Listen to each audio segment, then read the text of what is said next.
work plan as it stands. So just in the way of introduction and to highlight a few issues already on behalf of the co-chairs. So on the part of the mandate of the Transitional Committee, we note that there is the reference to paragraph 6 of the decision is missing. So we would introduce that. We will look at the suitable wording to make sure that that's covered. Second issue that I already wanted to highlight from the outset, so that this is just to save time and to make sure that not everyone needs to make the same points several times. So the second issue I wanted to raise was that we will indeed, like we have been consistently through this meeting, we've been stressing that each of the Transitional Committee meetings would cover the funding arrangements and sources, and then as cross-cutting the coherence and coordination. So we would also propose to include a sentence on that as well. But so just to walk you through the document. So the document starts with the mandate of the Transitional Committee. So there will be language on paragraph 6 of the decision introduced there. Then there are mandated and related activities throughout this year. Then there's the structuring and sequencing of the work this year, including then the dates of the different events. We recognize that this is a very busy year, and it will be very difficult to find dates that suit everyone. This is sort of our best effort as it stands.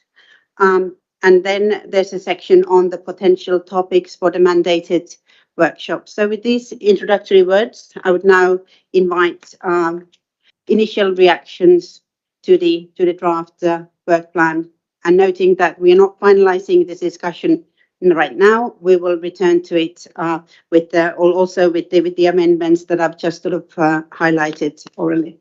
So the floor is open.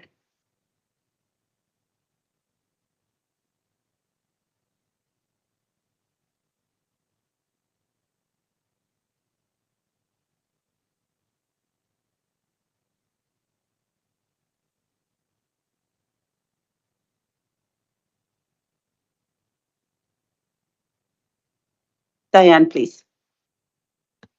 Thank you, Chair, Madam Co-Chair. So I think we only have, we have 1 year to get this done. And I think some of the way that we're trying to organize our work is similar to the UNFCCC when we think we have many, many years to get things done.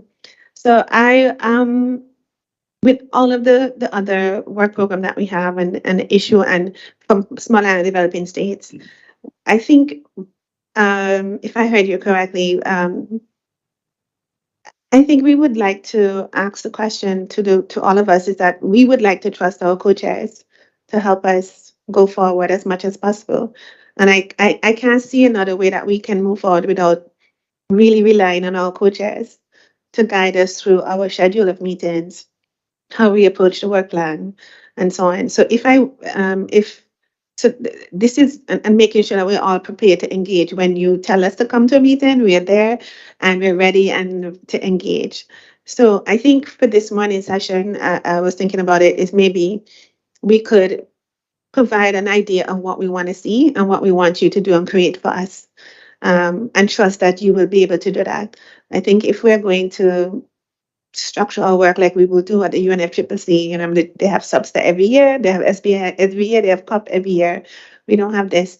So I think maybe I'm open, AOC Small and Developing Center is open to the idea of entrusting you, our co-chairs, to tell us where to be, and we will show up and what we're going to discuss and how we're going to discuss it, and ensure between the Secretariat and the TSU that we have the resources to engage well. So this is very unusual for a UNFCCC negotiator to say, but I really can't see any other way that we can get this done. Thanks.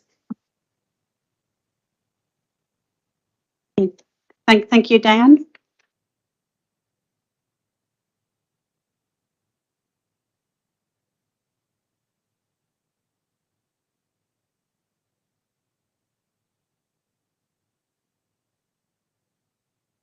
Christina, please.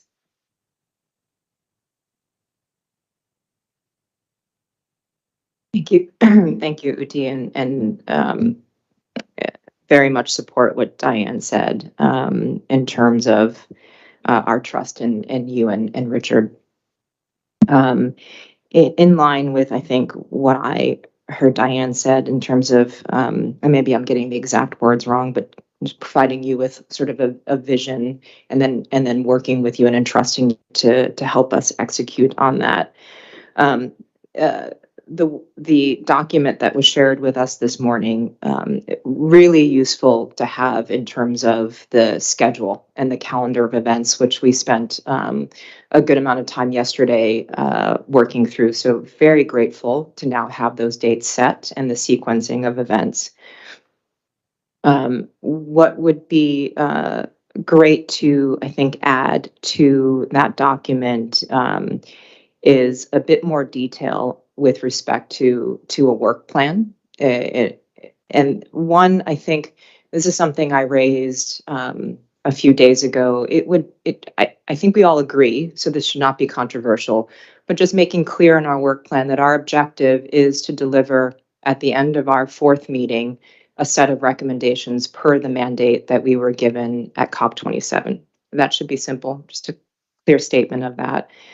I think when I hear Diane say vision, I think milestones. So just some basic milestones of what then working backwards from TC4, what we need to do. In my view, if we end with TC4 with those sets of recommendations that we then put forward to the COP and CMA for consideration, I would think that by TC3, we're pretty at the end of our third meeting. We're pretty clear on what the elements and the borders of what we're discussing are. But even more importantly, I would think for the best use of our ministers' times, that we have a clear sense of what are the issues that we want to be discussed at the ministerial between TC3 and TC4. So it's just kind of putting down on paper some of the things which I think we were all in an agreement on over the course of the last few days.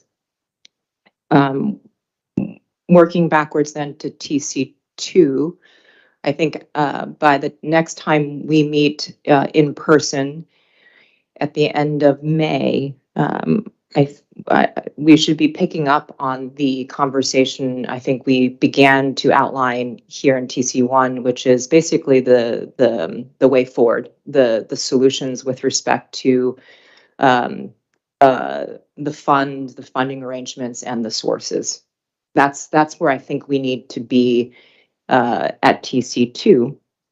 And therefore getting to specifically workshop 1, I think it's really great that we landed on the workshop being in April. And I think there's a real opportunity at the workshop to hear more. We already started to hear at this meeting it was great. First and foremost, it was thank you again to all the presenters from the various institutions who spoke yesterday and the day before. It was just really helpful to hear.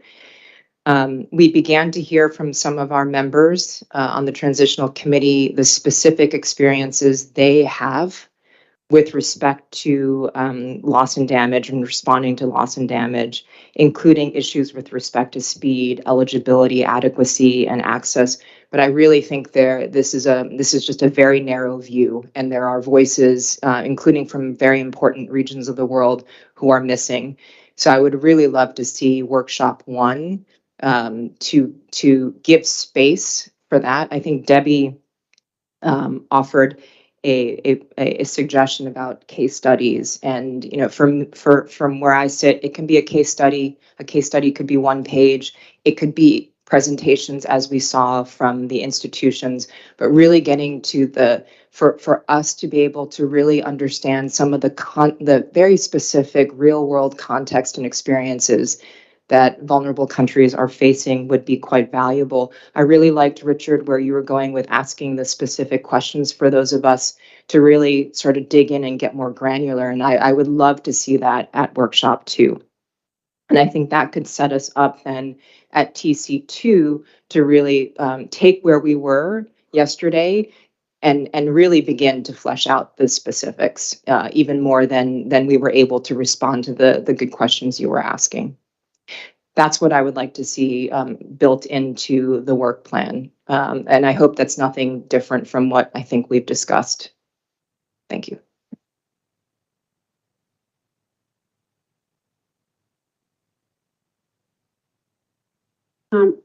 Thanks a lot, Christina. Just as a follow-up question, do you want us to do it here, sort of in terms of the specifics, or do you sort of trust us to do it intersessionally? Just on your specific sort of, you know, setting the detail in terms of what would be done at the workshop. I'm not sure I understand. Having just clarity that we're going to deliver recommendations at the end of TC4, which means that by TC3 we should have elements, and also be great to be clear on what we're bringing up to our ministers at the ministerial consultation, and then, you know, basically what we might discuss at TC2 if we get the workshop and all of that. I would like to see that reflected with words in the work plan, in addition to the schedule, which is currently in that document. I think that would make it more of a work plan. Thank you. Thanks. And just to double check, so that would mean, like, you know, one paragraph of in terms of narrative as to where we would be sort of having recommendations from TC4, having elements TC3, having clarity sort of on the, yeah, okay. I'm sure we can work on that. I'm just sort of trying to make sure that we capture what are the specific tasks that we still need to make sure that we include in the work plan while we're still all here. Jean-Christophe, please. Thank you, Uti. Good morning, colleagues. First, thank you to the Secretariat for the calendar. It's been a huge effort considering the difficult years we have before us. So, I mean, I would agree with this calendar, but reiterating what I said yesterday, that the first workshop is on a weekend. So, to answer Anna's comment yesterday, this is not only about us, and I know that we are all dedicated to this work, so no question about that, but this is about the experts who would like to join us during the first weekend of May. That's probably challenging for them, considering the short deadline. They have already planned probably something in this time. That's the case in many European countries. But if you think that it's possible to have the good experts at that time, that's important to me to locate this workshop in the middle of this 2 months period we have ahead of the next TC meeting. On the timeline and the framing of these 2 months, my sense is that we should dedicate some time this morning on the substance of it. That's good to have locate this first workshop in the middle of this period, as I said. I think it's not enough. We have to probably work a little bit more than that and try to agree this morning of all the milestones, and I would completely agree with Diane. This is not business as usual, not at all. I mean, we have a very important mandates to deliver, and we have not a lot of time. So every week lost is probably more difficulties to agree at the end of the day with a good set of recommendations. So I have a couple of suggestions to make this morning. First, to build on some of us who were calling for some showcase study, and including Christina on this last intervention. I think we need, and I said that already, we need some more feedback from the ground for this committee. At the same time, we are lucky enough to have among us some members who have been eager to already gave us some feedback on their own situation. So I was wondering whether some of them could be willing to participate on some video conferencing over the next 2 months to explain, with the support, obviously, of the Secretariat, what is the situation their country or their community are facing, and be able to tell us what are the gaps that they see concretely on the ground on their situation. And I would really love to have, example of some islands, example of LDCs, and that would be great for our work. At least I think that will probably take a lot from that. Second, suggestions in relation with the workshop and your question, Uti, whether or not we have to discuss that this morning. I would suggest that it's very much needed. I trust completely you too, co-chair, to do that and to help us, but I would like us to help you to deliver. And I trust as well the Secretariat, but I think they need also some more guidance in order to deliver what we want them to deliver. And this is particularly important at this juncture, because next time will be the TC2, and TC2 will be a crucial moment to me in order to ensure that we will be able to deliver by TC4. So my second suggestion on the substance, and really happy to engage with all of you on that, and this is building on a very remarkable paper I used to prepare this first meeting, which is a technical paper from the Secretariat, 2019, elaboration of the sources of and modalities for accessing financial support for addressing loss and damage. And I look at the principle that has exposed and the many examples actually of the contribution in addressing loss and damage. What I draw from that paper is that we probably have to look at specifically and maybe differently extreme weather events, slow onset events, and dedicate also sometimes on non-economic loss and damage. That's particularly on this paper that there is a lack of understanding on these elements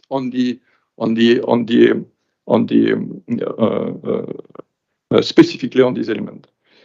So my suggestion will be to try to format a little bit this workshop in order to get what we need. And I suspect that we need a little bit different information in relation to slow onset event and on vis-a-vis extreme weather events. And also that there is this whole field that some of you, Oja, Diane, Adao mentioned, probably Suna as well, which is the non-economic losses and damage. And that's of great interest to me. I learned a little bit through the paper, but really not enough on all of these elements. So that will be my suggestion. In addition, that will be my last suggestion on the timeline. I don't see any date for the Secretariat to come back to us. I think Georg was very adamant that we have to be strict with the paper used during our TC. And my suggestion would be that we have the paper 2 weeks ahead of the next TC meeting, meaning leaving us 2 weeks to look at the paper and be able to engage decisively on the TC2, on the priority gaps that we have to deal with and how to deal with them. Thank you, Uti. Thank you, Jean-Christophe.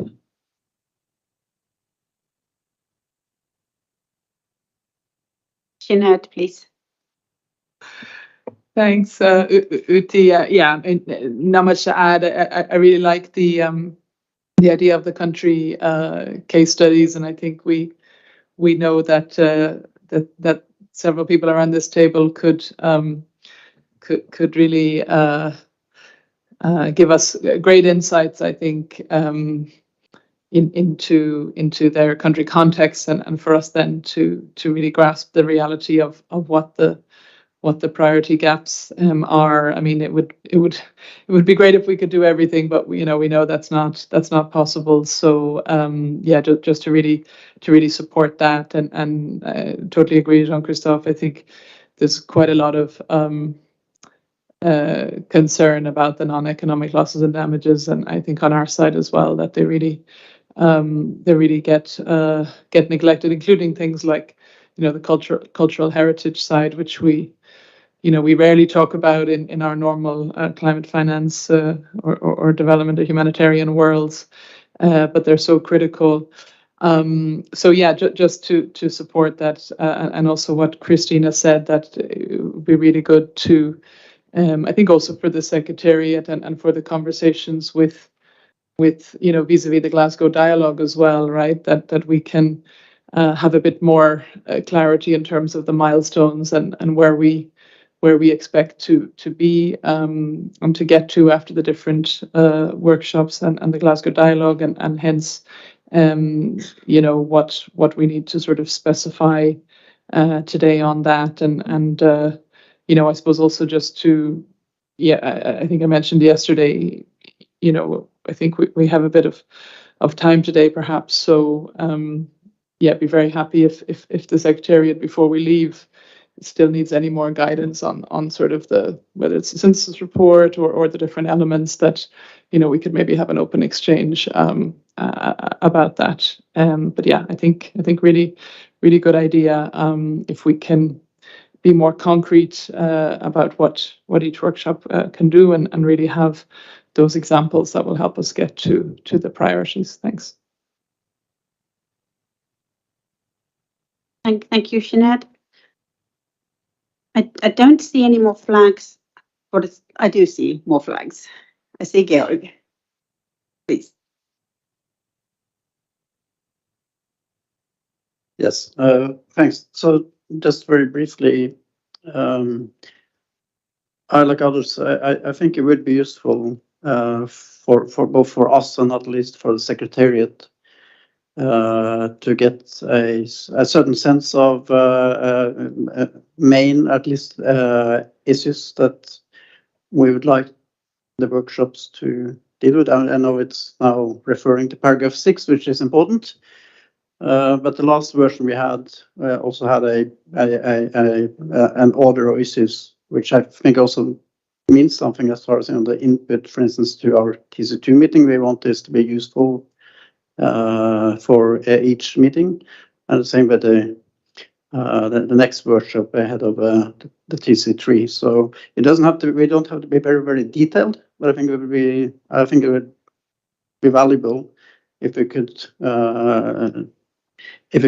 look like a bit on this as far as providing guidance to the Secretariat. My second issue is on the synthesis report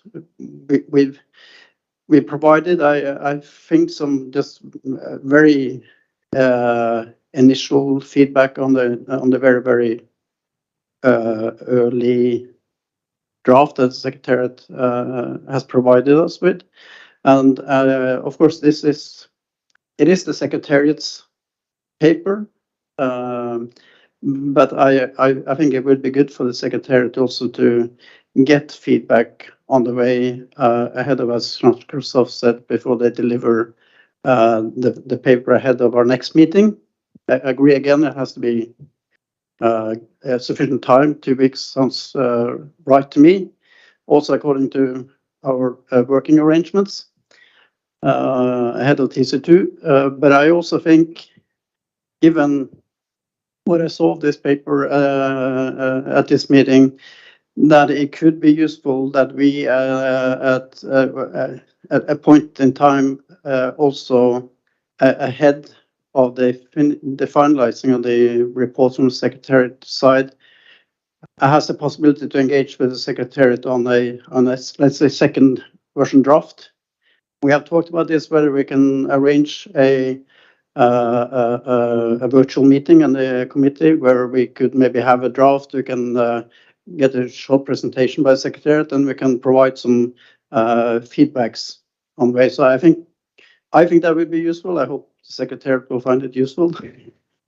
And I think maybe we should also already now time in when such a virtual meeting can take place. And I would assume it would be somewhere in end of April or, yeah.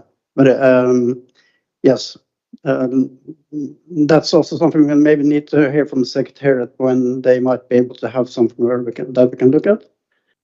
And useful for us if we can put it in the calendar, and if you all agree that that would be a useful thing to do. My last thing is on the workshops again. My thinking about workshops is really that it is a place for resource persons, relevant actors, and the committee to engage and meet. So I now we're talking about a hybrid meeting. I think it's important for me to stress that, and I think there's also that point that it's also the real value is that we are able to actually physically meet. I realize that might not be possible for all, but I think that should be from the committee side, and also for those who invite in, that should be kind of the aim. And I think when we get to the budget, I would also like to see from the Secretariat side to have an understanding of the costs of organizing a hybrid meeting versus a physical meeting, for instance, so that it's clear for us what is demanded of resources in the Secretariat, which I understand is presently at 0.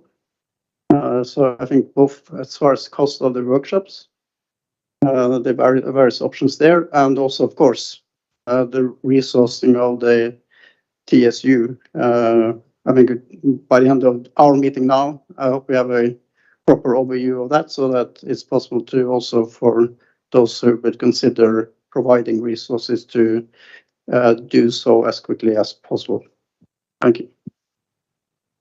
Thank you very much, Georg, and just to confirm that it is indeed our understanding that we would be having, once there's a draft in progress of the synthesis report, the revised one, we would then have a webinar, and indeed that would be an opportunity to provide further feedback. So that indeed that there would be no surprises when we come to the TTC2. And on the resource issue, we'll return to that next on the other matters, which is budget and financial resources for the Transitional Committee and its work. And in the meantime, my co-chair has typed up. Yeah. Okay. Yes. Oh.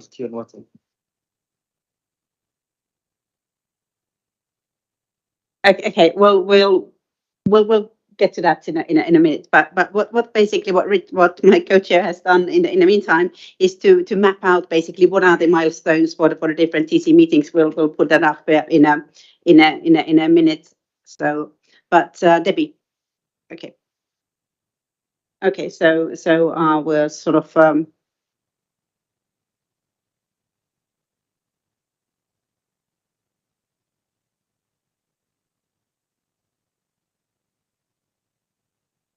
Okay, so while we wait for the proposal to be put up on the screen, I'll just sort of go through it. So for this meeting, our TC1. So basically, what we've done, or what we hope to have done by lunchtime, is that obviously we've elected co-chairs, we've agreed to working modalities, we've agreed to the work plan, and we've had an initial exchange on the different aspects of the mandate. For the second transitional committee, we would have a consideration of the issues in paragraph 2 of the mandate, including sort of the outcomes of the workshops, discussion on the synthesis report, and an exchange on the different aspects of the mandated work. That's a funding arrangements, fund sources, and the coordination and coherence. And also that meeting would then again provide guidance to the TC3. Then for the third meeting, the milestones would be, first of all, consideration of the workshop, of the second workshop.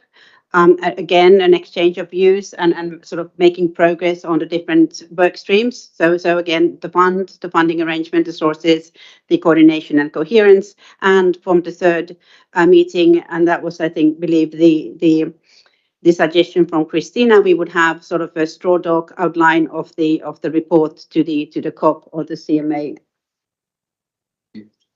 Oh, and also sort of what is sort of our understanding of the potential matters to the ministerial sort of the issues to be for the ministerial level, and then for the last of our meeting, the fourth meeting would be a report to the COP CMA and concrete recommendations as on all aspects of our mandate, and we'll try to get that up on the screen shortly. But this would be the sort of the level of detail that we would hope to capture in the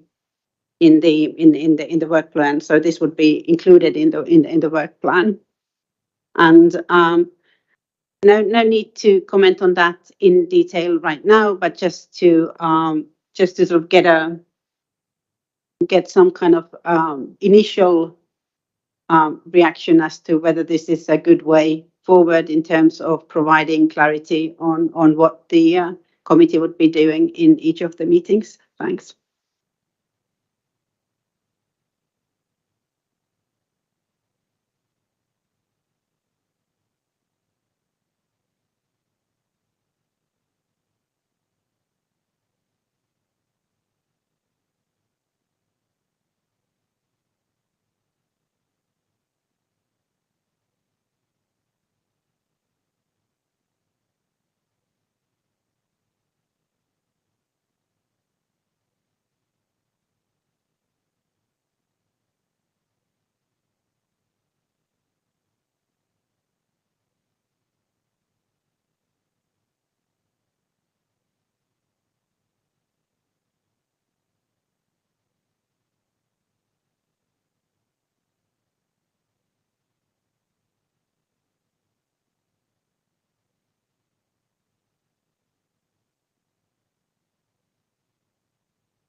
Okay, I have Diane followed by Jean-Christophe. Also another sort of, again, sort of in terms of, we're kind of trying to put structure into the work. I mean, that's what we're trying to do rather than having this sort of amoeba type approach to our work this year.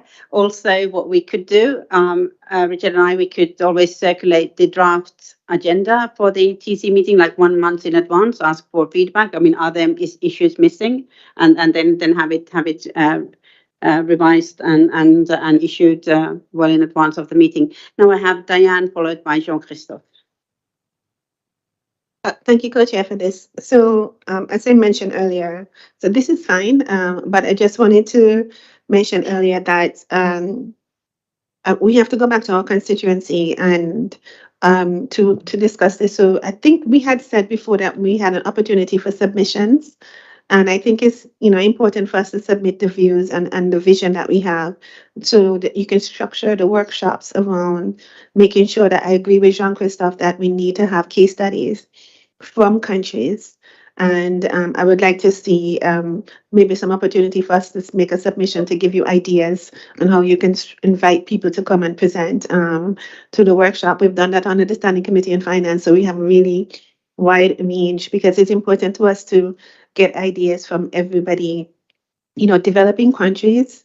And it's not the only people who are affected by the impacts of climate change. How do people in developed countries deal with it? The UN don't go into their countries and do the things like the UN would do in our countries. So that would be really interesting to hear. And just a quick thing, because I'm not sure how long we're going to have the meeting this morning. Richard admonished all of us to be efficient.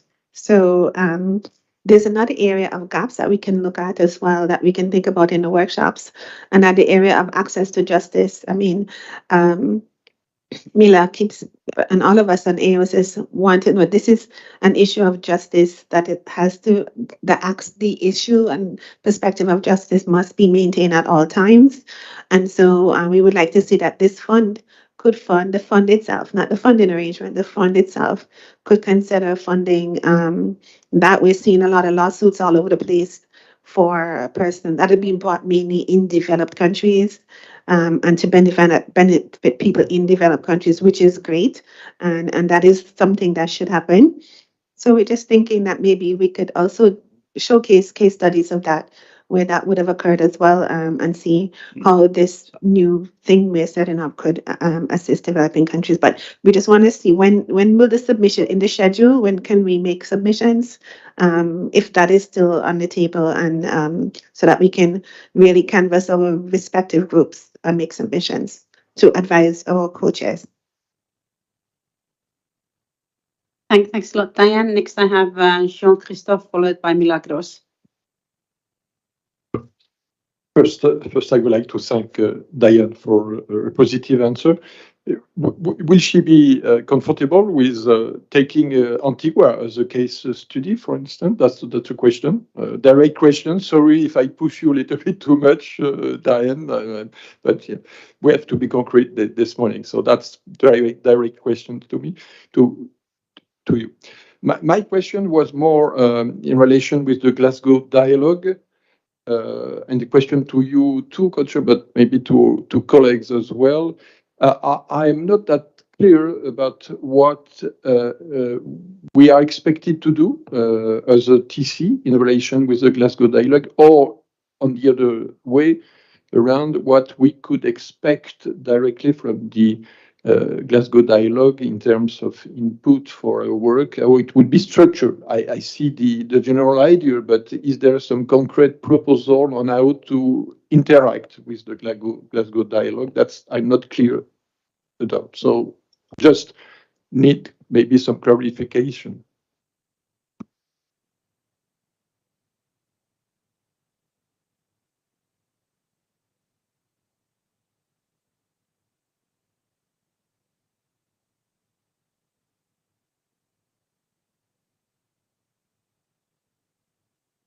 Thanks. So just on the Glasgow dialogue, I mean, there will be a report from the SBI chair on the dialogue, but I think it's still sort of being kind of shaped as to how the actual dialogue will be organized and focused. But obviously, the idea is that it is for us to provide also ideas and to make sure that the Glasgow dialogue also addresses the issues that would be beneficial then to the work of the Transitional Committee.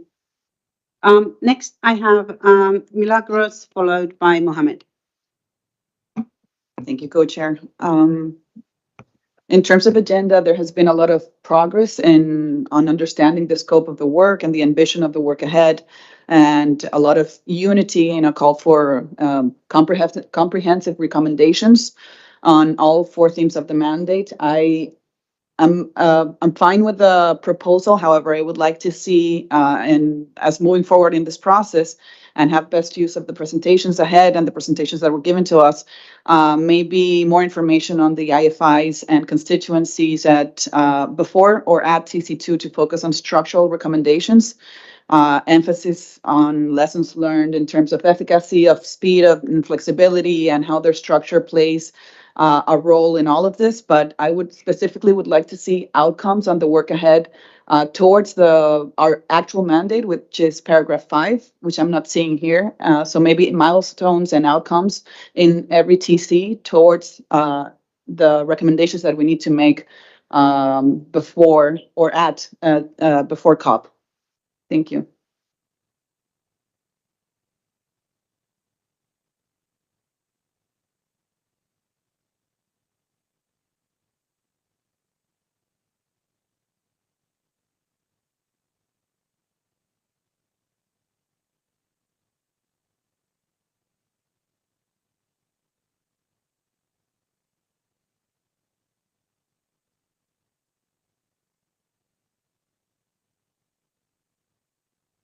Thanks, Milagros. Clearly, sort of in terms of, since we are going to cover all of the issues and all of the meetings will be kind of different stages throughout the year. So just sort of working backwards, obviously the outcome of the TC4 are these sort of concrete recommendations. The outcome of the TC3 would be these sort of building blocks for the recommendations or identification of the key issues, and then for the TC2, where we have an exchange of views. We'll have to just see as to what extent after the exchange of views on the work done in relation to the work streams, and again the work streams meaning the funding arrangements, sources, coordination, and coherence. So perhaps we can obviously as coaches we can reflect on where there's convergence. So, but that would be like an intermediate product. The final agreed product would be then after the TC4. I now have Mohammed, followed by Adele. Very quickly, I fully support the idea of we need to bring the mandate that we have to be reflected somewhere. I know that this is a generic approach to the agenda, which we understand, but I think I leave it in your hands to reflect what you just mentioned, Uti, on the building blocks and where and when. So we are all on the same wavelengths and understanding on what should be delivered when in relation to the mandate that we have. The second point is also to consider, and I leave it also to you, co-chairs, consider enough time for the constituencies, especially developing country constituency, to coordinate before the meeting. This is very important for us. And thirdly, I fully agree on bringing in case studies, but they should also be case studies from developed countries because they have successfully managed, or some of them have successfully managed.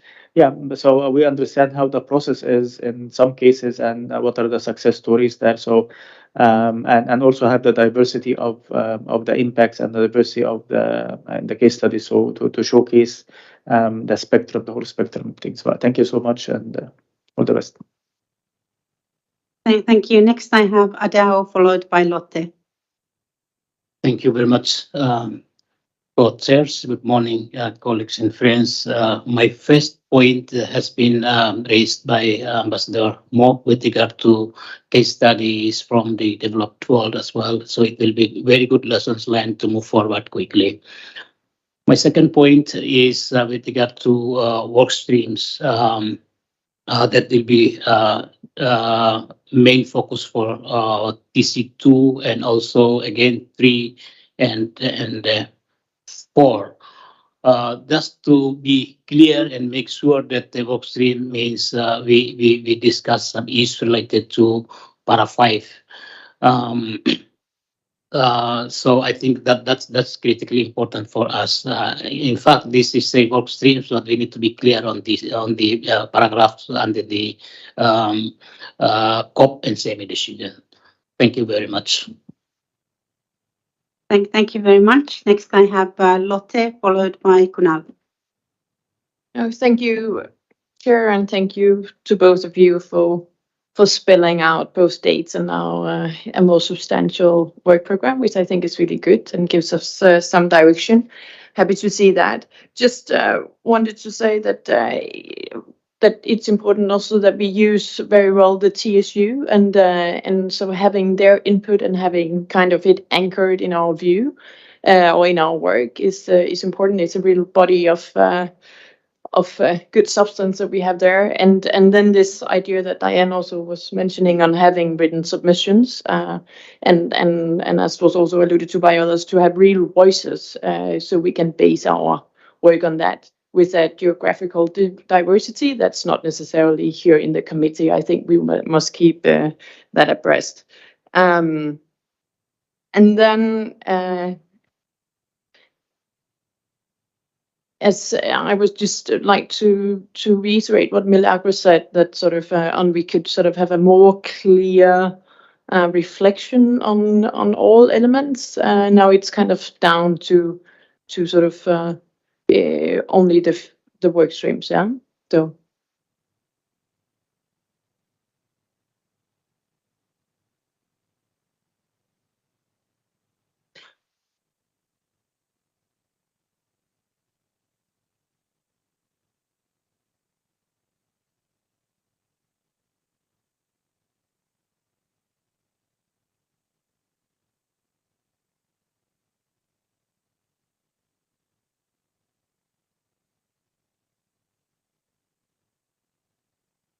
Okay, thank you, and we'll see what sort of tweaks need to be done to this in order to make it clearer. But indeed, again, just to reassure everyone that from the point of view of co-chairs, no issue will be left behind. We will make sure to cover all issues of the mandate in all of the meetings. Also then drawing on the work that's happening sequentially. So the workshops, the Glasgow dialogue, and so on. Next, I have Kunal, followed by Debbie. Thank you, Co-Chair. I think this is very helpful, the table on the screen. And I like to agree with Christiana that we need to think backwards. So if in the TC4, we want to have the recommendations on the clear mandate of para 5, moving backwards, what I could suggest is TC1 has been great at capturing the context and looking at the working modalities and the work plan and the initial exchange of thoughts that we have had. It should ideally lead to workshop 1, and I have a few suggestions to make. I think has already been by Diane that we could allow some case studies and models from various regions, from both the groups of developing and developed countries, to look at the lived realities and the ground models that are in existence that will help us be more educated in the workshop, and look at what the possibilities are, how regions and countries are facing disasters, what they do right, wrong, what are the constraints, what are the opportunities, what are the challenges. So workshop 1 could be rather than going into institutions that we all know what work we all educated in last 2 days. I think workshop 1 should be more focused on case studies of various models in existence from all the regions of the world. A few from developed countries, few from developing countries, few which are trying to invent the wheel again. It could also capture the para 6 synthesis report, and also by the time, from our perspective, from my country, I think we'll have the first workshop outcome document of G20 also feeding into that. We should be aware about parallel processes that are happening in this world of disaster management and keep capturing them as we go ahead is my first suggestion. So we could capture that. In the TC2, we could then look at the outcome documents of the workshop. We could also start looking at, I think TC2 happens in 24th and 27th of May. In the month of middle of May, 16th, 17th, 18th, we have the General Assembly on the Sendai Framework midterm reporting. So midterm reporting on the various parameters of disaster risk reduction. We should be aware about that. We should involve the outcomes of the midterm review happening in New York on 16th, 17th, 18th also to feed to TC2. It is important to be wiser about what is happening in the other domain.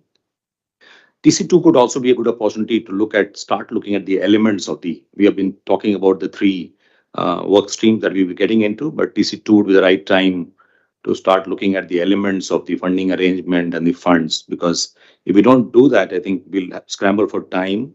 We'll be in difficult, tight situation if we migrate to TC3.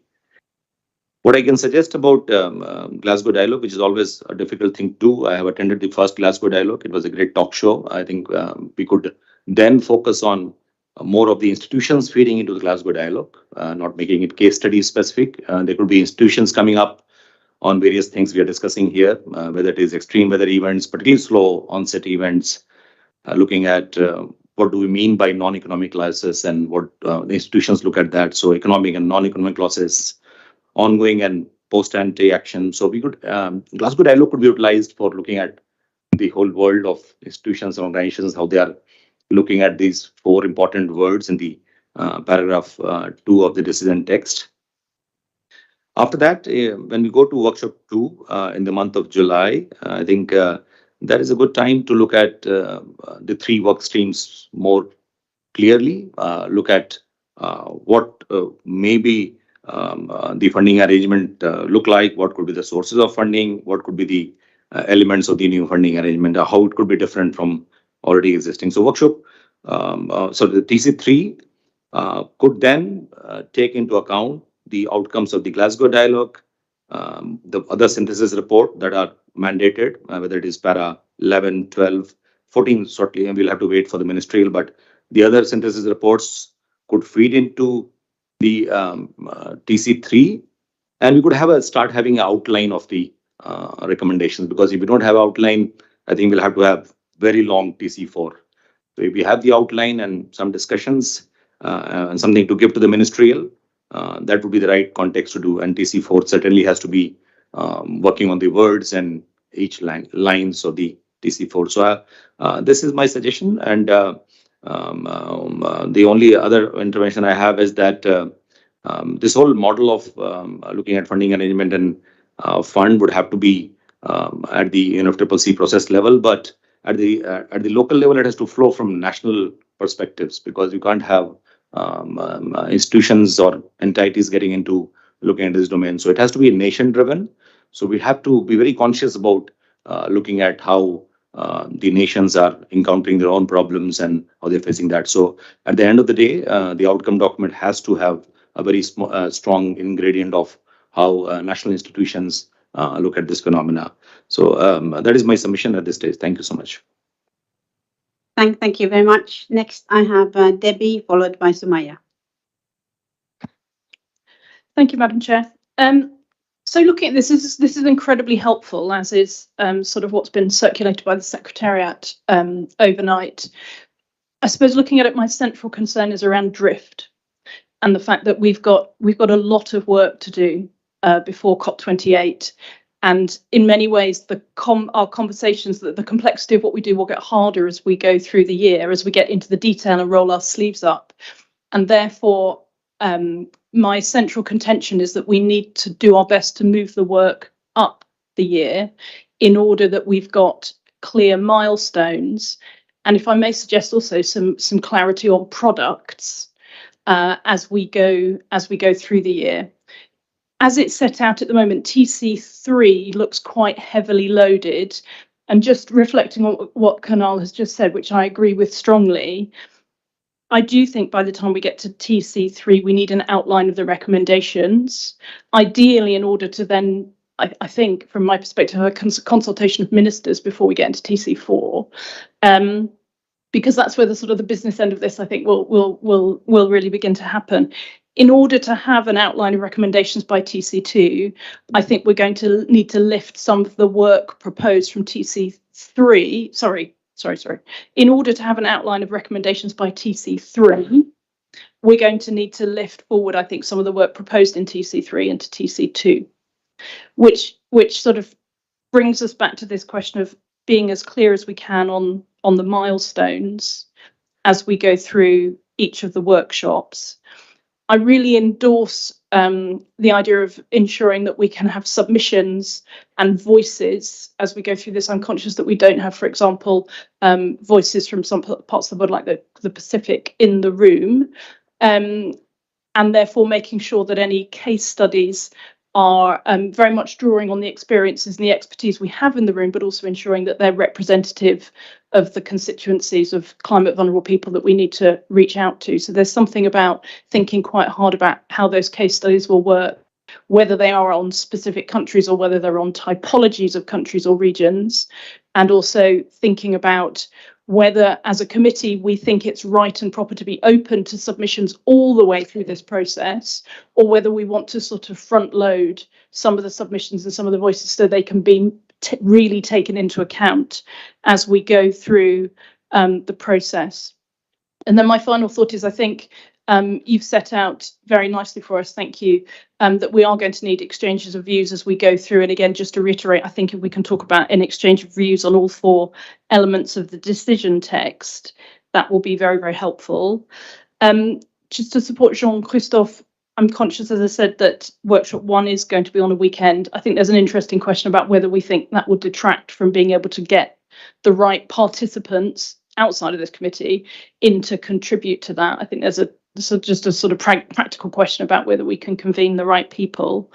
And then I'm still also left with a little bit of a question, as Lottie is, about how the Secretariat and we want to use the technical support unit and whether perhaps at this stage we should be inviting the technical support unit to feed into the synthesis report to sort of help flesh that out and continue it as we go forward. Thank you. Thanks a lot. I have, okay, I was going to see if we could.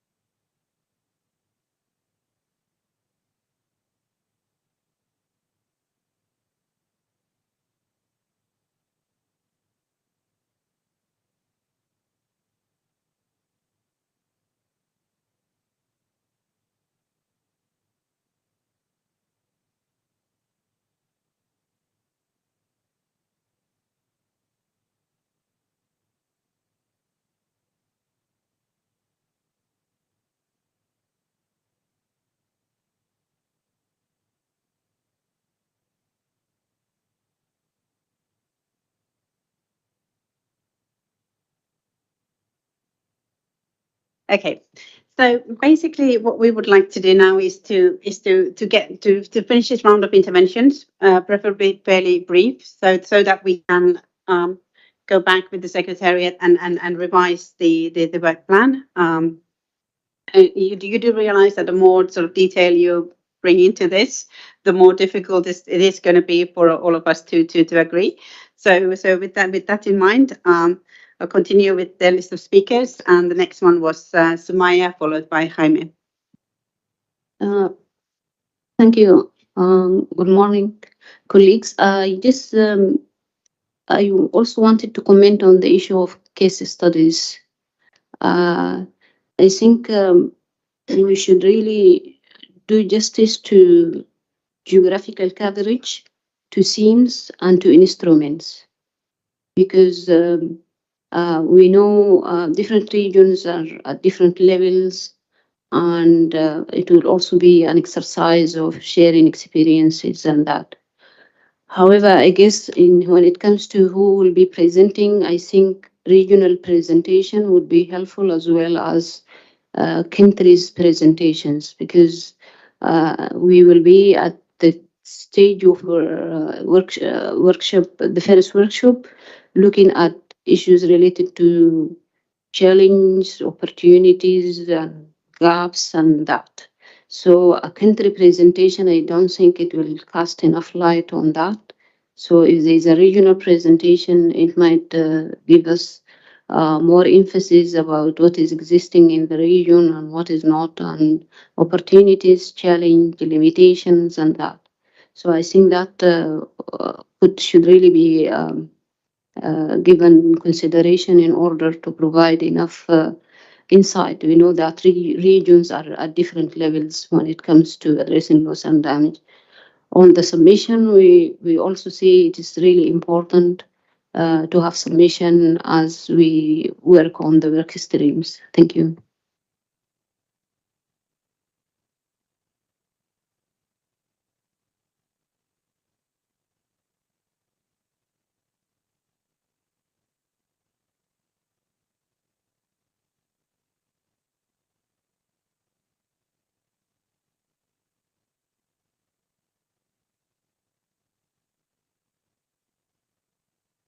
Okay. In going forward, I mean, there's the issue of written submissions has come up a lot, and indeed, I mean, we do have a process that allows for written submissions practically, you know, before each of the TC meetings. I mean, so rest assured that there will be possibility to provide these inputs in writing, and also we will be holding those online virtual meetings with TC members again to gather inputs.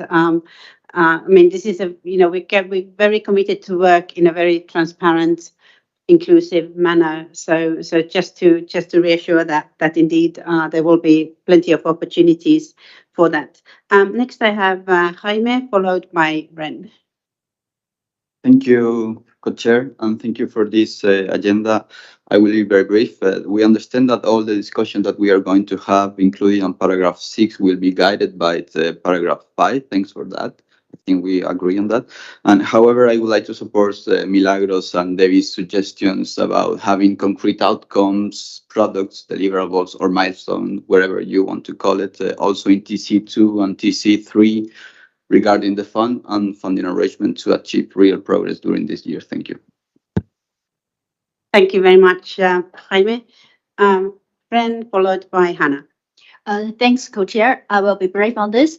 I would like to support Ambassador Mo that it's better to allow some time for developing country to coordinate for each TC meeting. Furthermore, I want to emphasize the importance to work on the final draft on recommendations during TC4.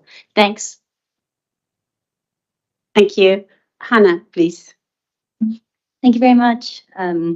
So joining all colleagues and of course supporting our fantastic co-chairs and having our full trust in you, not to prolong the conversation, but I did want to at least pick up on a couple of things that have been said. First of all, Debbie, yes, please, let's front load.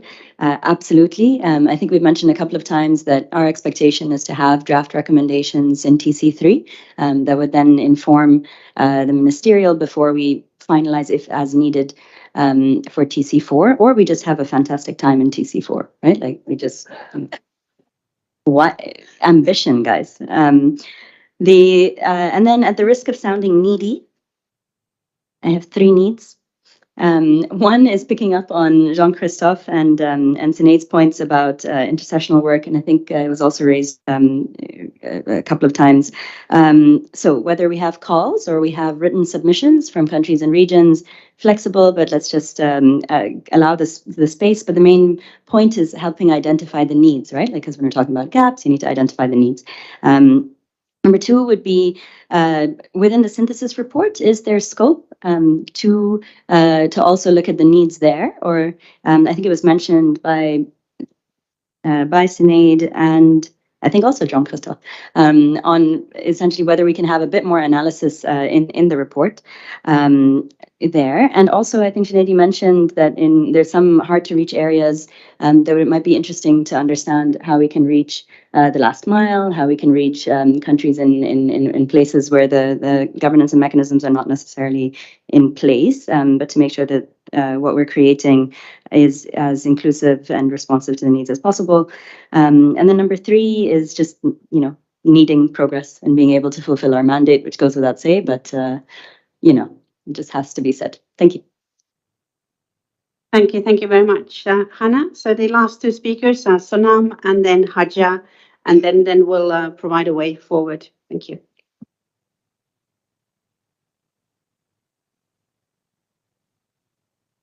Yes, sorry, Chair. I thought somebody else.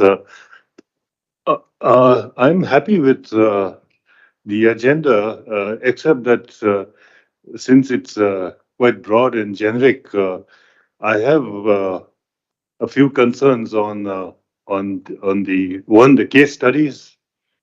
I believe the case studies are to contribute to our work, feed into our work, and also better understand in terms of our primary work under Para 5. Therefore, the case studies will have to be carefully selected to understand both in terms of where they are, these events, the whole life cycle, and how it is tackled. At the same time, these new events, the slow onset, which are not much is known. So I believe we'll have to be careful in the selection, and also in terms of who is going to be doing it. I mean, in different countries, it might be quite difficult to ask the individual TC member to do it. So here, I think we'll need to be clear on that. The second comment is on the work streams. Again, it has been mentioned in terms of Para 5. We have concerns in terms of tracking progress. How it's been mentioned a lot. Even I still feel that we need to keep an eye on that. And by the time of TC2, we should already have an outline, which by TC3 we have to have the full framework. So the TC2, if we have this outline, the workshops will be able to help and put us again further refined and on that path. So I believe that somehow we need to put in this outcome progress tracking modalities into our work. Thank you. Thank you, Sanam. Haja, please. Thank you, Chair. I'll be very brief. I agree. I just want to make a small comment on this on the case studies. I think the case study should really focus on the access to finance and the funding arrangements and the financial landscape in addressing the losses and damages of the different in the different case studies that's going to be submitted, so that it's most useful for our work under the fund and funding arrangement discussions, so that that's more clear.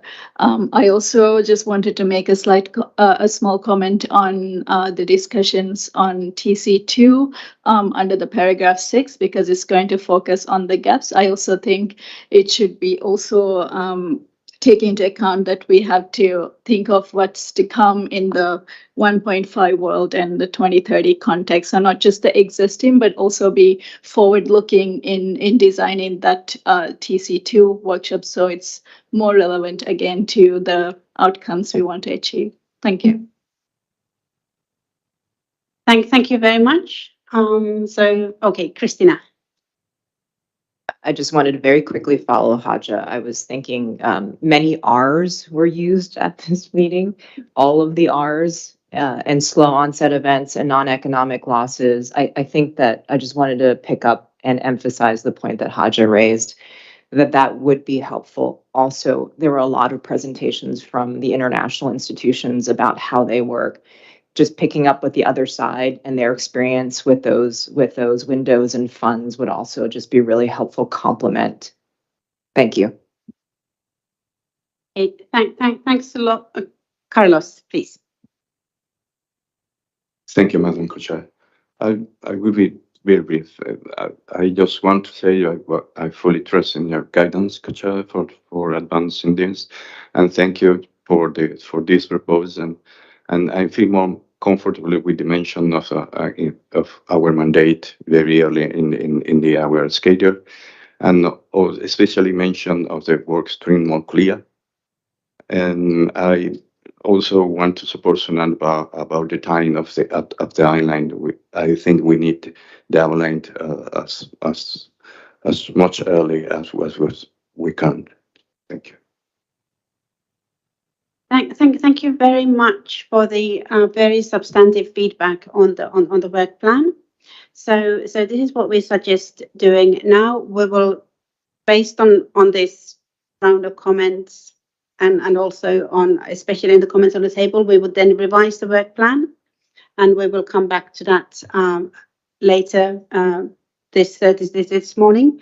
Also to highlight, I mean, I think the point of case studies is a very, very important one, and to flag that we will all be at the Glasgow Dialogue in June, which will also be a very good opportunity for further case studies. And I don't know if my co-chair has already heard the rumor, but apparently the WIMEXCOM is planning to suggest that perhaps the co-chairs could also co-chair the Glasgow Dialogue. He hadn't heard that. So sorry, Richard. Yeah, I think the secretariat needs to include them in budget for compensation for my wife. That's okay. So we will come back to that later. So what I would propose is that we would now then turn to other matters. So, I mean, the issue of the TSU and the budget and resources has been brought up a lot. So we had under other matters, budget and financial resources for the Transitional Committee and its work. I would suggest we turn to that now. Then we would need a break. I think a number of us will need to also check out of the pack and check out of the hotel, but there's also coffee outside. And also once we have the revised work plan available, perhaps also constituencies might wish to review it before reconvening. So there might be a slightly longer break to allow for that. But if I could then turn to the to other matters, budget and financial resources for the Transitional Committee and its work, and very pleased to have both Paul and Youssef here. So I don't know in which order you wish to address the issue, and also, I mean, and I think that was a specific point that Georg made, that, you know, if there are clear gaps for getting the work done this year in terms of being able to carry out case studies and other work required. I mean, it would be very, very good to flag those finance needs now. I mean, obviously no one is promising anything at the moment, but at least sort of to be aware of the funding gaps that would help us when we leave. So Yusuf, please. Thank you so much, Co-Chair. I think as Daniele mentioned in the beginning, at the outset of this event, we have received no contributions to this particular work stream. We have received a few other contributions for other work streams since the beginning of the year. And but we know that we have to deliver on this work, so we have moved things around, including staff time, as well as sort of borrowed money from other parts of the organization to make this happen. I trust that since the fundraising letter has actually gone out on the 7th of March, that there will be some support forthcoming as we move forward. But in any case, we will be delivering with whatever means that we have. And of course, I note that a timeline of a month to deliver on a workshop is extremely tight. Normally, we need 2 months if it requires nominations. 1 month if we are doing direct invitations to people whose name is already there. But then again, we'll try to do our best to accommodate as long as, I mean, the expectations from the preparatory work for the workshop, both substantive and logistics, doesn't go beyond what normally could be expected in such a time period. But we will be hopeful that more support will come to this particular work stream. And in the meantime, if it doesn't, we will figure out internally how to move things around to make this happen. Thank you. Thanks, Yusuf. Do you want to mention any figures? I mean, it always makes one focus, or maybe Daniela, on. I mean, we understand that support is needed, but it would be good to have a bit more specifics also on the time frame and on the level. Thanks, Uti. No, I think the real question here is the fact that finally we have clarity on the expectation from the TC on the work plan and deliverables. So we really need to sit and discuss internally the numbers. But really beyond the numbers is really an appeal on our side in helping in any way possible to receive the supplementary funding needed to conduct this very intense work. We will do everything, of course, as always, but this is an important work stream that needs to be funded. So we go back, we look at the requirements now that we have clarity, and then we can also liaise with the co-chairs in terms of this to be more clear. Thank you. Thanks, Daniele. Could you give a time frame during which you are going to come back to us with more specifics? I would say a couple of weeks. We can have already something. Yeah. Okay. This was the issue that especially Diane wanted to have on the agenda. So I guess looking at Diane and looking at Georg, that you have a follow-up questions on this.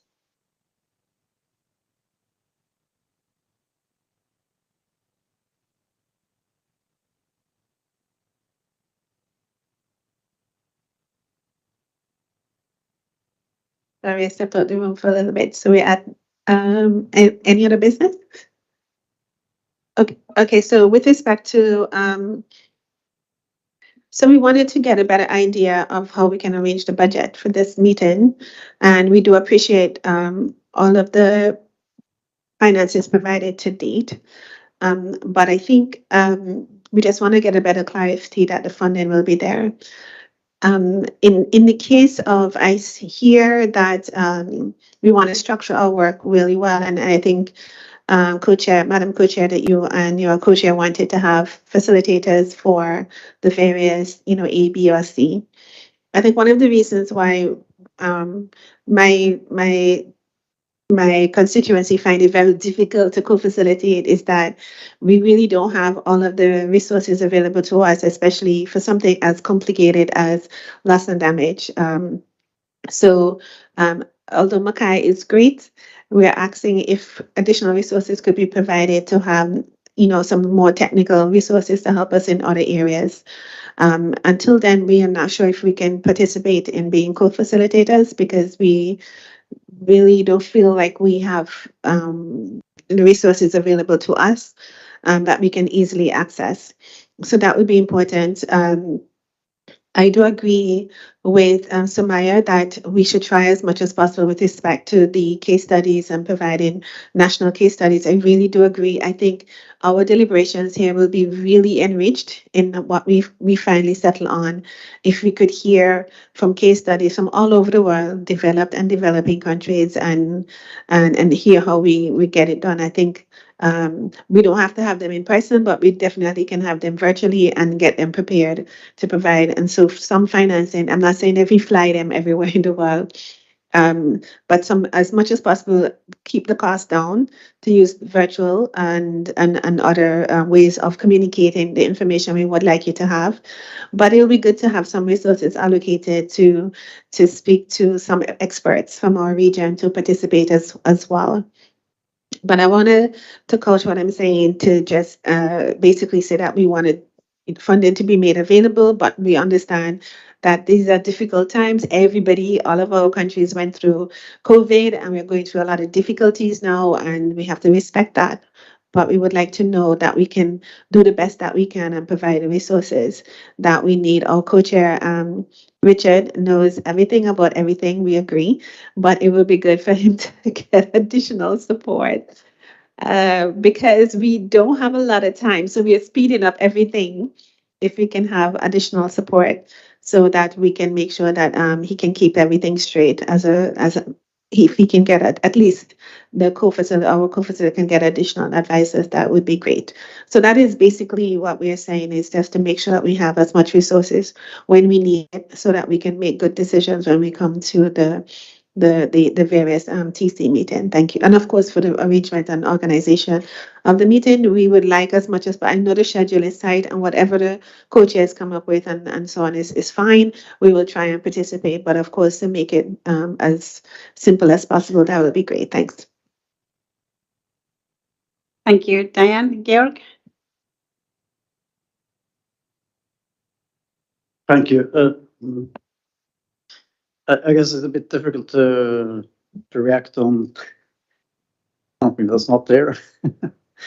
But I still wanted to maybe ask, I mean, we have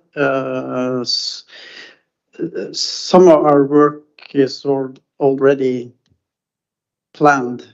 It's in the decision from Sharm el-Sheikh. And of course, now we have added another meeting.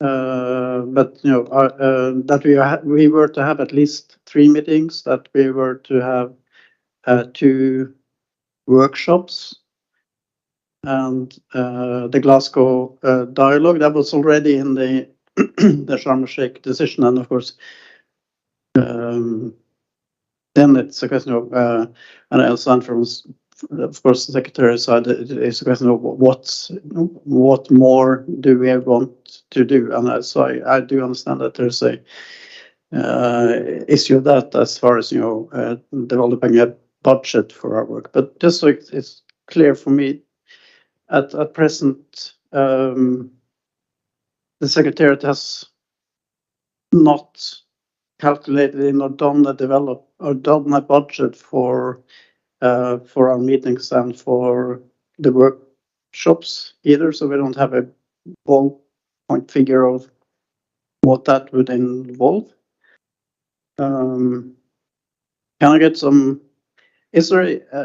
I have heard, for instance, that there is a difference, but you have some experience in, for instance, workshops and the cost of workshops. And as I mentioned, what is the difference between a physical workshop, what we now call a hybrid workshop, which I think something some might have the idea that if you do a hybrid workshop, it's just someone there physically, and then other studies on through Teams or something, and that that doesn't involve any costs. So I just wanted to just have a bit of understanding of this. Again, of course, I fully understand that the secretariat needs to work on the budget and come back to us. And again, those who would be in a place to provide resources, I'd hope would be able to do that as quickly as possible. But our first workshop is already planned in 4 weeks' time. So we need to know at least that it's possible to do that one. And then I guess we'll take it from there when we see the budget. Thank you. Thanks, Georg. Maybe just to sort of flag sort of my interpretation. I mean, first of all, I understood from the Secretariat that the next workshop is not at risk. So the April workshop will happen. If the Secretariat will shift around resources, although as a budget negotiator, I think that's really bad budget practice in terms of shifting around resources. But that's what the Secretariat will do. I'm sure you could give an indication or even a range of what is the average cost of a workshop that you organized, and also sort of a range or sort of an average cost for a meeting that you would expect. So that would be helpful. So standard costs are ranging between 200,000-300,000. For organizing a workshop and so on. Of course, location, number of participants, travel. There are a number of factors to be accounted for. So and the issue about hybrid versus in person, you said 30% more expensive to have the hybrid component embedded there. 30% more. So this is our, very, rough range that we are using. We have standard costs for travel of participants. These are all standard figures, but then they need to be adapted to the location and duration and so on. Thank you. David, please. Thanks, Uti, and thanks, Daniele, for the advice with respect to workshop costs or nominal workshop costs. In our system, we're finding that hybrid meetings and workshops are less costly than fully in person because not everybody's traveling as much as anything, and most of the costs associated with the technology provision are already baked in. So I'm just curious to understand why the Secretariat's finding that those particular class of events are more expensive.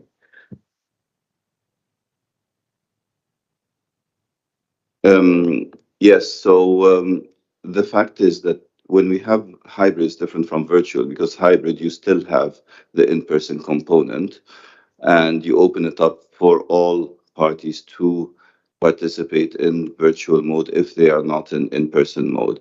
And now, because of the need for high bandwidth and continuous connectivity, it leads to the dedication of specific connectivity provisions. So here, there is a separate line that has been purchased for this workshop only for the hybrid component that does not exist in the absence of this workshop. And that's why it's different from the Wi-Fi experience we're having here, which is using the normal internet. And so, I mean, a recent estimate we had from the Maritime Hotel in Bonn brought the cost up to 80 or 90,000 of that component, just for the hotel to be able to provide that added functionality. So the hybrid does not necessarily take the place of the in-person, but it's added to it. Of course, it adds inclusivity way beyond what an in-person workshop would include. So we've had far bigger representation of parties and of observers in the hybrid component, but it has not taken away from the cost of the in-person part. I'll let David ask a follow-up question. I'll just sort of note, I seem to be, obviously I'm in the wrong business. I should be in the organization of hybrid meetings, but David, go. Thanks. That's really useful clarification. I guess I'd be curious to understand a little bit then about the perspective of the Secretariat with respect to online exclusive events. So entirely virtual. I'm assuming the cost is less, but also the participation rate. Are we finding that you said that hybrid increased participation? I'm assuming that's more or less the same with respect to fully online events. Yeah. Okay. Thanks. Just to add one further aspect, which is in order to accommodate all time zones, one option that has been under this. There's two ways to do this. One is to shorten the time per day in which the workshop takes place and then extend it to 1 or 2 more extra days. And the second is to replicate, to have one part in the morning, one part in the evening that actually repeats it for those who could not attend the morning due to time zone. So managing time zones in hybrid is an additional consideration, hybrid and virtual. But we've done it. We've done it with the virtual SB sessions as well. We've done it recently with the Global Goal workshop 10 days ago or a week ago, where it was hybrid, in-person and virtual, and the time allocations differed day by day to sort of inconvenience and convenience everyone at the same rate. So there's that added consideration. And just to your point about shifting resources, to reassure that we are within the same appropriation lines, and we are using the resources that are available for these purposes. Thank you. Thank you very much, Yusuf and Daniele. Georg, please. So thank you. So I won't spend more time on the details of this, but just on the last point, I would hope. I don't think it's the. I do realize that when parties engage, for instance, in dialogue on thematic issues, that we've done this. We have a meeting in the morning or midday, and one at the night. But I think it's very different with a workshop. You can't organize the workshop, I think, by doing it twice and split up the day. It's very demanding. It's certainly demanding of those who are participating to contribute to a workshop, and you won't have the engagement that you need of everyone at the same time. So let's not plan for that. And just realize that this is your time zones. It's definitely a big challenge when we're talking about an issue that has global interest. And then just lastly on the budget again, I think we just have to encourage ourselves to be cost efficient. Thinking about the cost for what we're planning, and it will be easier when we have a budget from the Secretariat. And then I understand also that in the yearly letter that has come from the Secretariat, something is already in there as far as requesting resources. So hopefully there'll be a quick reaction already on that. But again, a budget for specifically for what we're doing here will, I think, for many who are considering providing resources also be important. So let's just encourage everyone to look at that when the Secretariat has provided the budget. Thank you. Mo, please. Thank you so much. I agree with Georg on this splitting the time zones, because it doesn't serve the purpose, I think, and having a workshop that with the engagement and the discussions. Second, I think if we have the meetings or like if we have these workshops in a UN facility, this facilitates things. I mean, because then it is covered by the UN, and the UN have all the facility for having this virtual engagement. So currently we have a proposal for Bangkok, which is, I assume, will be the UN facility there. The first one, which is Europe, my understanding, the May one will be also within the conference center, or if it happens in Bonn, then it will be part of the arrangement or not, or this is not yet clear. Oh, okay, this is a different story then.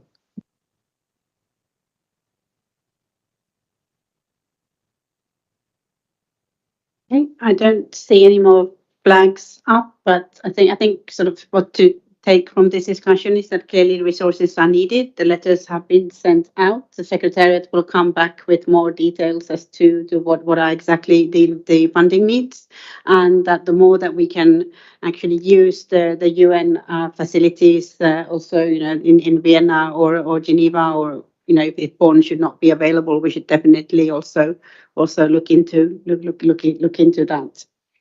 Okay. I think this concludes our discussion on the other matters on the budget and financial resources. I'm still wondering whether there's a need to seek clarity on the role of the technical support unit and how they sort of interact with the Secretariat, and whether it would be before we close or before we start our coffee break to I don't know if you yourself wanted to say a few words on how you see the work between the Secretary, or Paul, the work of the Secretariat with the technical support unit in going forward, and also in terms of preparations for the next Transitional Committee meeting. Yes, I mean, as you can see, there's been a very positive response from the organizations to which we sent. We're still awaiting input from a few. I think yesterday we got new nominations, four more TSU members from UNEP. And so it is expanding. We'll have a large group in your support. I mean, they're an extension of the Secretariat team here, and but you have direct access to them. They're sitting right next to us. They will always be with us intersessionally and in the meetings. They interact with us virtually, so they will not be on premises in Bonn. But in the letter where we invited the nominations from the heads of their agencies, we indicated a rough time allocation of around 1 week per month, so that we are not fully disrupting their ongoing work. And so it is really up to the committee to make use of the TSU in any way they want, but we will certainly be at every step consulting them, including on the synthesis report, as well as in all our planning for the workshops and for everything else, to make sure that we have the breadth of expertise that is needed in undertaking informed planning and informed decision making, and in your support, co-chairs, as well as in the committee's support of the committee's needs.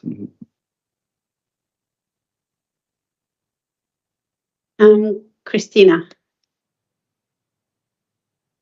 Thank you, Yusuf. That's great to hear. Yeah, I think it would be helpful to have a list of all of the, as the list also evolves, but who is on it, on the TSU and the broader Secretariat, and your contact information would be fantastic. Thank you.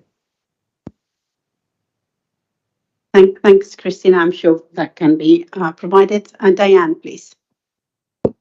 Yeah, follow on from Christine, that would be good to have. And if we can make, submissions, make comments, and maybe suggestions. I know one of the areas that we didn't discuss too much is the area of data collection and data management. It'll be good to get somebody on the TSU that is really knows how to do that within developing countries. That would be helpful as well. But it would be good to get the list so we can make suggestions. Thanks. And from our experience in the past days, the TSU members are not just themselves, but they're a gateway to their whole organization. So they've been able to tap on the full expertise available to them in the broader staff memberships of their organization. So definitely any other areas of expertise, as long as they're available in their organizations, they can also bring it in as needed. Okay, thank you very much. So this concludes our discussion on other matters. We will now break for coffee, packing, checking out, and everything else. And we'll also, during the break, we will revise the work plan, and that will then be shared with the members. And if need be, we'll take a slightly longer break to make sure that everyone gets a chance to digest the revised work plan, and then we'll reconvene. And our plan still is to conclude by lunchtime. But you do realize that I'm not saying when the lunchtime begins. My co-chair says that there's no lunch.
For those who are interested with the Felucca ride, please, you can come to me with the fees of $5 or 160 Egyptian pounds. Thank you.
Okay, colleagues, can you please take your seats? We want to finish business for the day, for the meeting.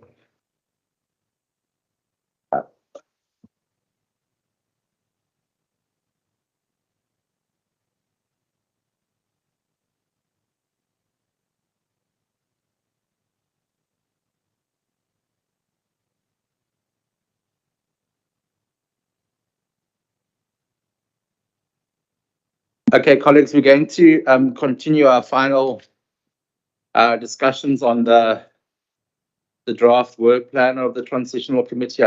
I believe it's been circulated by email, and it is on the website. We will just put it up on the screen again. So Uti and I and the Secretariat took notes of what colleagues had said, and we've tried as much as possible to expand on the very draft table that we put up this morning. And so now in front of you have a little bit more of a expanded draft that hopefully gives everybody the certainty that all issues will be resolved, that there will be intersessional work. We've set some deadlines for when submissions will be required for each meeting. We've identified not necessarily elements of the future provisional agendas, but certainly elements that will be considered in the meetings to give that clarity on that. So obviously TC1 reflects what we've done here, and the outstanding element is for us to approve this decision on the work plan and work streams, and then we'll have 1 week for the Secretariat and co-chairs to circulate the decisions, and then 4 weeks for the summary report. The intersessional work, we've already decided to give you some tasks. So by the 5th of April, developed and developing countries would submit names for those individuals who wish to be co-facilitators or co-leads on work streams. We'll ask for submissions by the 25th of April in terms of the work streams. So that's the 5A, 5B, 5C, and 5D component. We'll give you a deadline at the 10th of April for those of you who propose case studies to submit titles or areas of focus so that we can guide the Secretariat on that work. And then we've outlined to you that Uti and I will prepare a schedule of meetings, virtual meetings for the TC, and that those meetings will be open to TC members and advisors. And again, should the TC members not be present, the advisors would. It's not a formal meeting, it's an informal meeting. And then obviously we have the workshop in April. So there's your work for the next month. Then what we've done for TC2 is we've given you an indication of what will be discussed. So we've agreed this morning in the working modality that we would further discuss the issue of modalities for observer participation. We'll have the summary of the workshop 1. We hopefully will have the reports from the Secretariat as mandated in paragraph 6, or at least 2 or 3 of them, maybe not the full suite. That's up with the Secretariat. We'll also have, I guess, a chance to reflect on the case studies, and then we've put in, in case there's something to report back from the World Bank spring meetings, or we invite representatives from the World Bank to report on that, and or if there's anything from the UNSG. And then we'll continue our exchange of views on the information to be provided to inform the TC under paragraphs, and then we'll also then start the initial discussions on the work streams 5A, 5B, 5C with 5D as cross-cutting. That work would be based on the submissions that members made. So when we get the submissions under each of those streams, we'll have a sense of the different priorities, and so we'll have some focused discussions on that. We've also put in a placeholder to have an information document on other relevant meetings so that the TC is informed. I don't think we're necessarily going to discuss that, but at least, so if there's, yeah. What's the point of order? No, it's not a point of order. Sorry. Just to make sure, our advisors are not getting the documents from the secretariat, so they're not quite sure. So if we could just take a pause and email it to them so that we're all. So TC members, please forward to your advisors so that we can understand. Everybody can be on the same page with you. So sorry. Carry on. Yeah. Okay, no, that's fine. Paul, will you put it up on the screen, please? Could you put it up on the screen? All right. It was emailed to you, yeah. Okay, I'll deal with that. Can we have it up on the screen, please?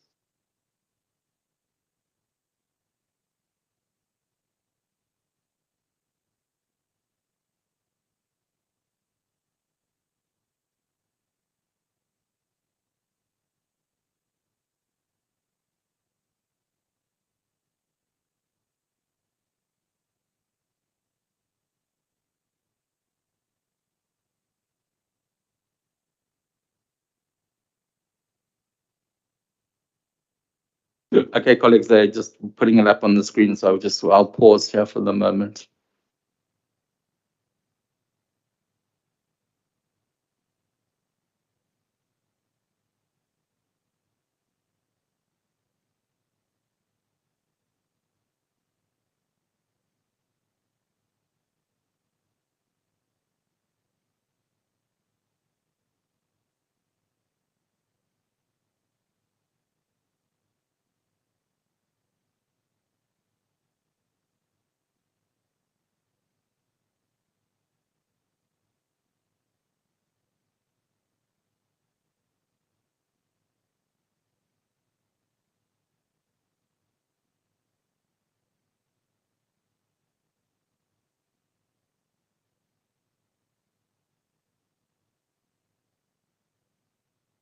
Okay, if you can just scroll down to the section 4 draft work plan.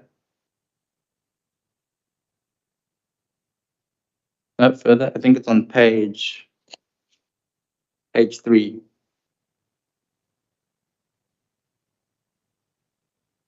No, next page. Okay, there we go.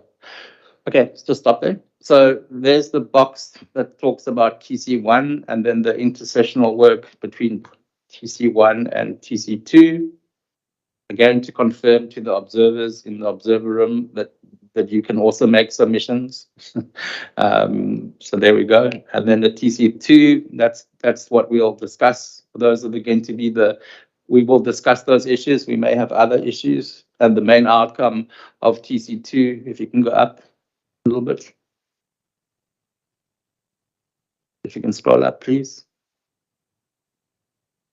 There you go. Thank you.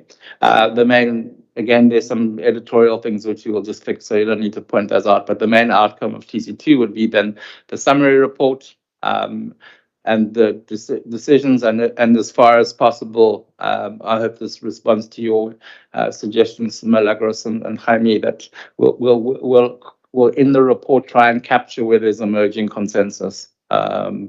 So that some, I mean, obviously nothing's agreed until it's all agreed at the end, but if there is an emerging consensus on a certain issue or a certain process or a certain modality, then we'll definitely make sure that we capture that, so we don't lose anything. Then there's also and again, what we'll do at TC2 is we'll review the work plan. We'll relook at the deadline, so nothing is cast in stone. We're not. This is not an inflexible document, but this just gives you the view.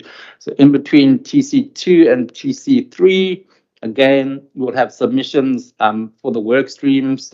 We'll also allow another round of views on further case studies for TC3.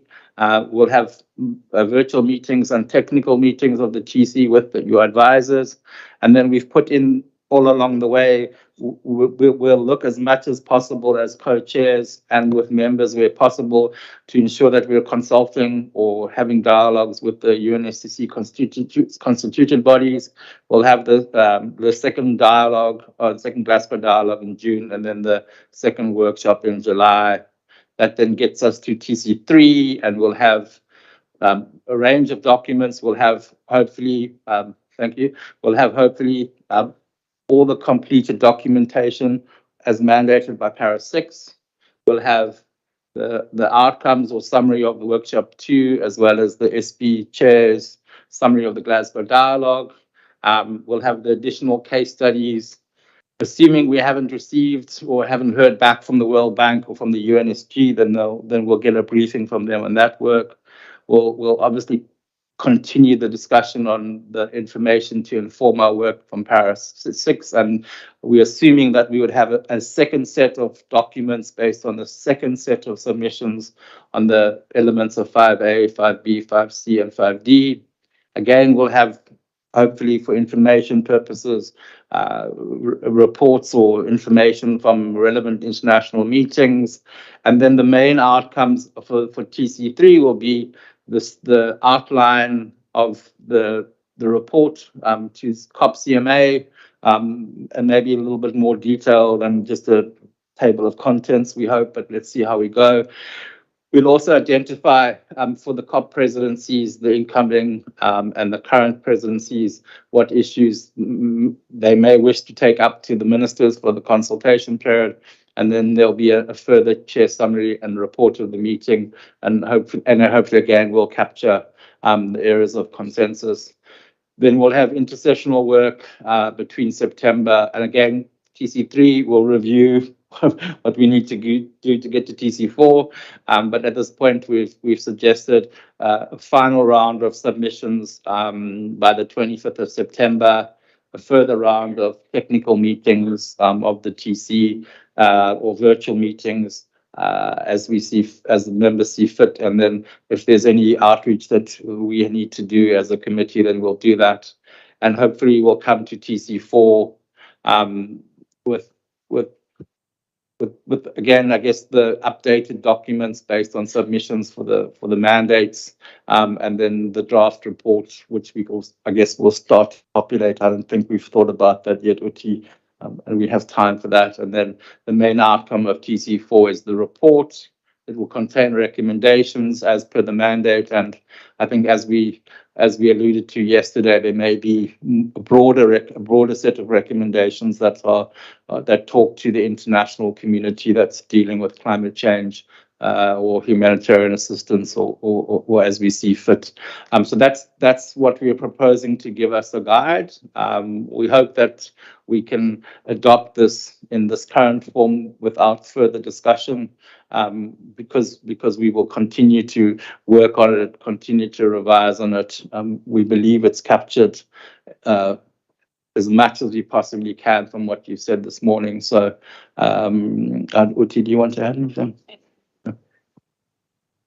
Thanks, Richard, and thanks, colleagues. And I do realise that you had very little time to look at this, and sort of also now sort of reading it myself, I see that there's some duplication. I mean, as much as I love Para 6, you don't perhaps need to spell it twice. So you might actually take out the third bullet on TC2 and perhaps on TC3.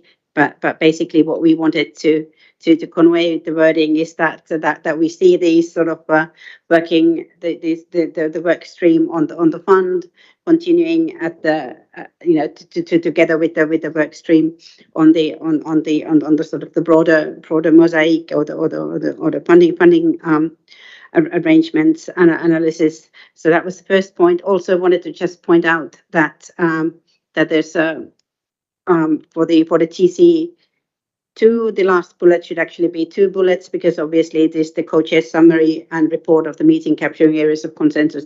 So that's a separate bullet. And the final point I wanted to make is that we haven't actually discussed much on how we would organize the work on the funding arrangements, on the fund and the sources. But we have heard some calls for having specific work stream leads for these different issues, but at the same time, again, stressing very much that everyone in the committee will be working on all of the issues. It's more like, do you want to have Richard and me leading all the work streams? Richard certainly doesn't seem to be keen to be leading everything. So that's there also put there as almost like a sort of a question as to, you know, if this is something that we want to explore, and we still have a bit of time here. So that could be something that we'd also welcome your feedback on. Thanks, Richard. Okay, thanks, Vicky. So, colleagues, there you go. I'm very reluctant to take views on this, but I guess I have to. So, if anybody wants to say anything, please, and be brief. Thank you.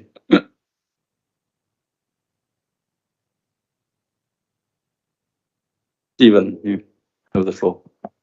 Thank you, and I will be brief. I just actually want to pick up on one point in the document, and before I do, thank you so much for the work of the co-chairs already in putting this together. I think that clearly the conversation that we had this morning was fruitful in that it helped advance towards a work plan that gives me greater confidence as we leave this meeting that we know what the next steps are, and we each have work to do and timelines in which to do that. So I think that is a tremendous step forward for all of us. The one element that I wanted to pick up on is actually the last element that Uti raised. And I just wonder if we could get a little bit more clarity on the notion of having each of the three work streams co-facilitated by us, by members chosen amongst us.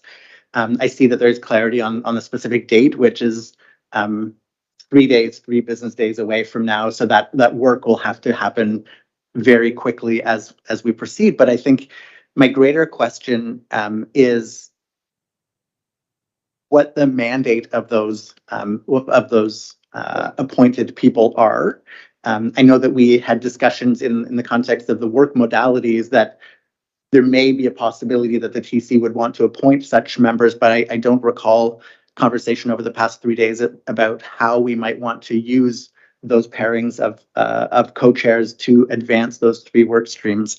And I think that it is helpful for us, as much as we all want to leave. I think introducing this new notion at this point in time probably warrants a little bit of a alignment of vision on what the mandates of those people are, so that when we are going home and making decisions about who we want to nominate to put forward for each of those various work streams, we have an idea of the level of commitment and the kind of the nature of the work and the mandate of those people going forward. B, we know that once nominations are made by April 5th, by Wednesday, what the process is for the Transitional Committee to agree that those nominations are valid and align with each of the work streams, and see whether or not what we precisely mean. And I don't mean this to be a mechanical rules process, even though I think Richard and I have been dancing all day, I mean, for the past couple of days, about which one of us is actually rules-based or mechanical or not.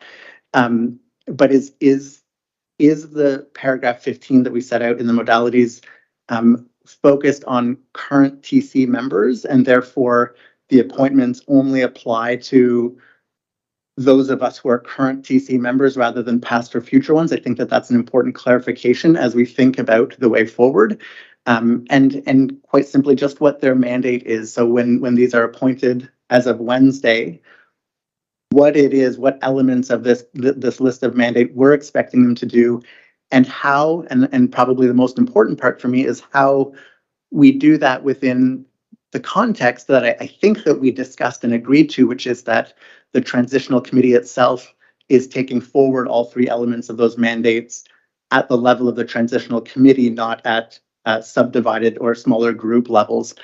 So I think that those are important issues that we need to work through before we can get to the point of putting names forward on Wednesday of next week to advance that.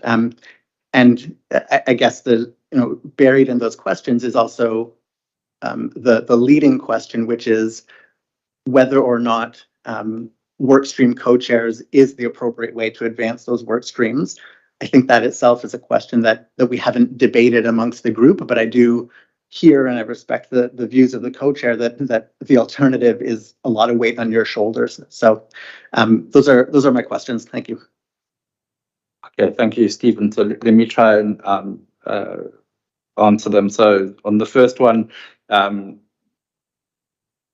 I don't think we're going to take a decision on those members. So we've asked for, in our both constituencies, for nominations. So there'll be 3 developing country members and 3 developed, and then we'll just task them to do work. So it's not as if we're going to do it through a decision process. That then relates directly to what the mandate is. So it's not, they're not mandated to then draft a document or bring us a document. They're there to simply facilitate the submission of views, the work of the Secretariat on compiling the views, and essentially they're there to help share the burden of work from the co-chairs. So in the absence of co-facilitators, co-leads or whatever, then we have to supervise the Secretariat to ensure that the submissions that have been made are reflected accurately and as submitted.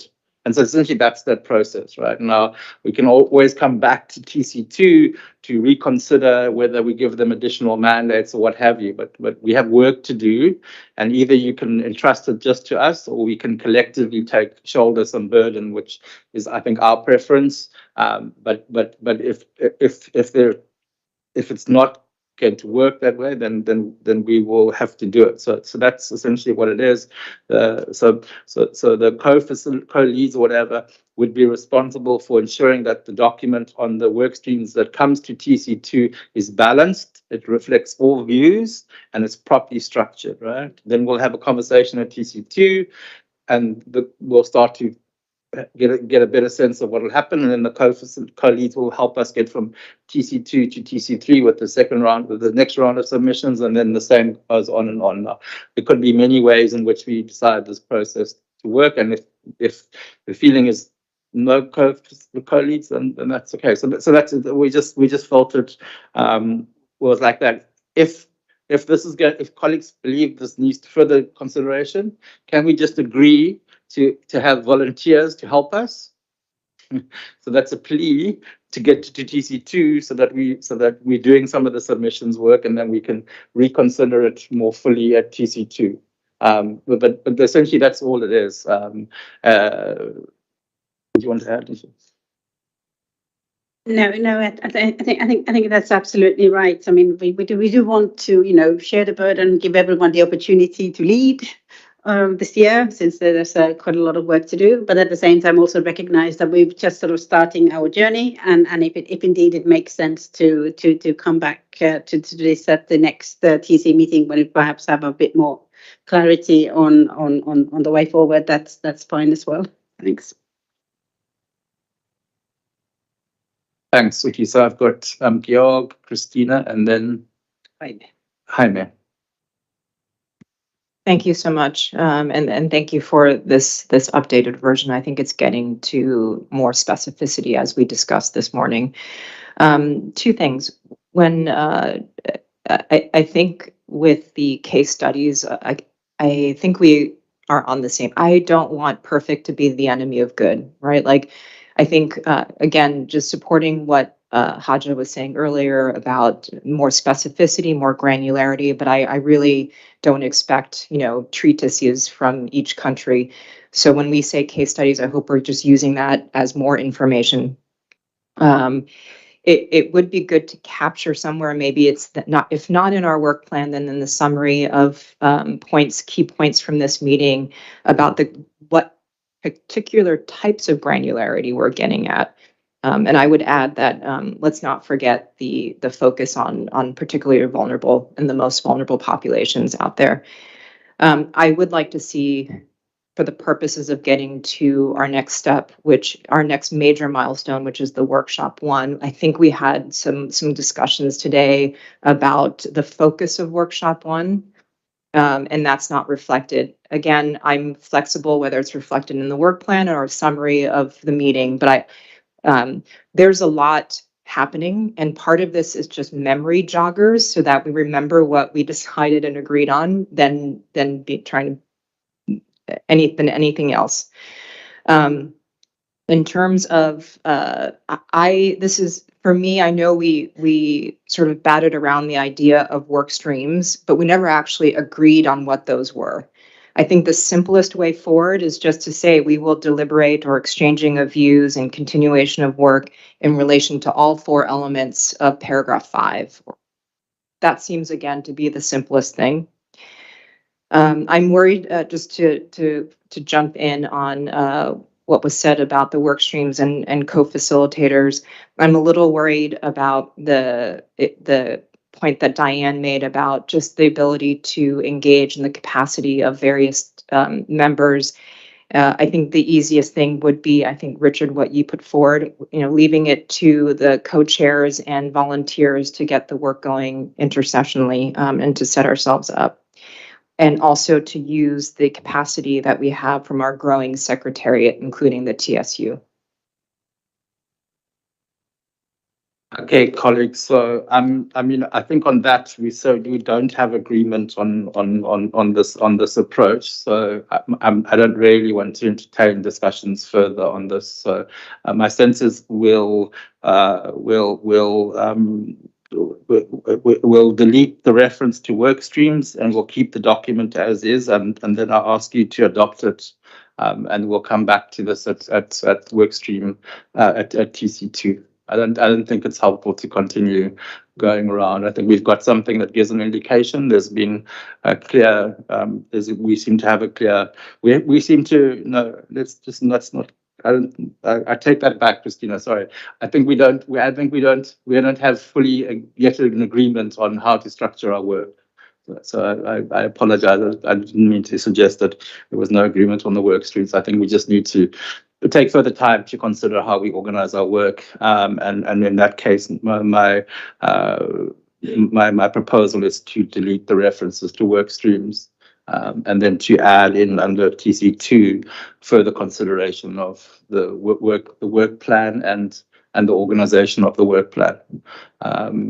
Is that okay?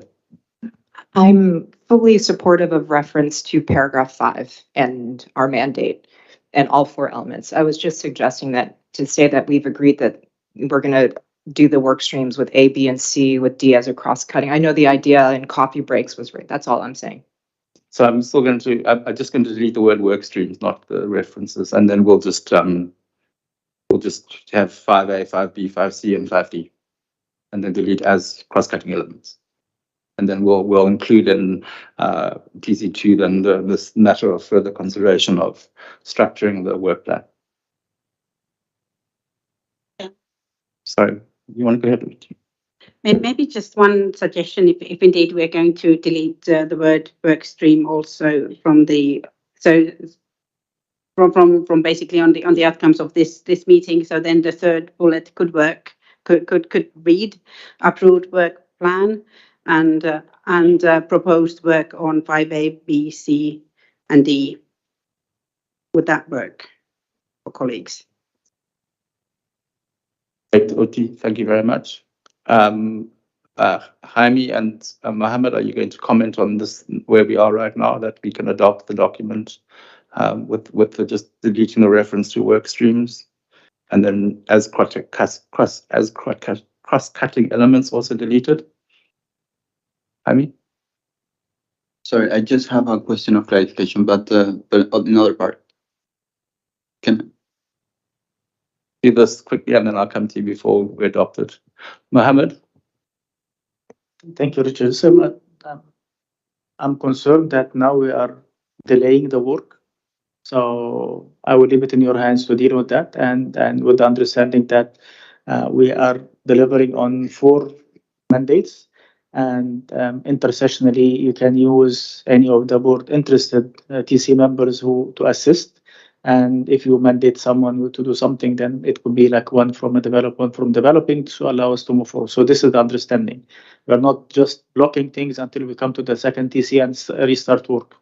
Okay. No, but nobody's blocking anything. What the point is, we need further consideration of how we work and sequence our work.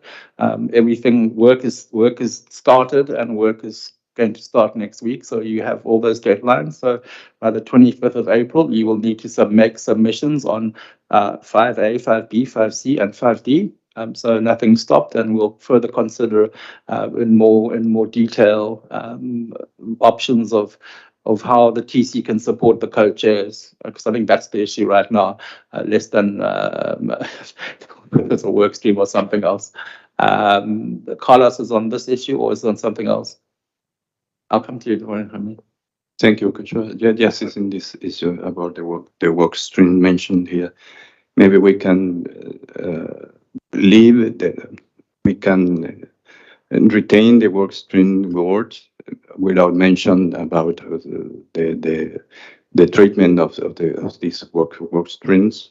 Only is retain the word work stream in the TC1, because I think we haven't agreed we need some work streams, but we don't have an agreement on how it's functioned. But I think it's an opportunity in intersection board to define what about the work streams and how is this function. Thank you. Yes.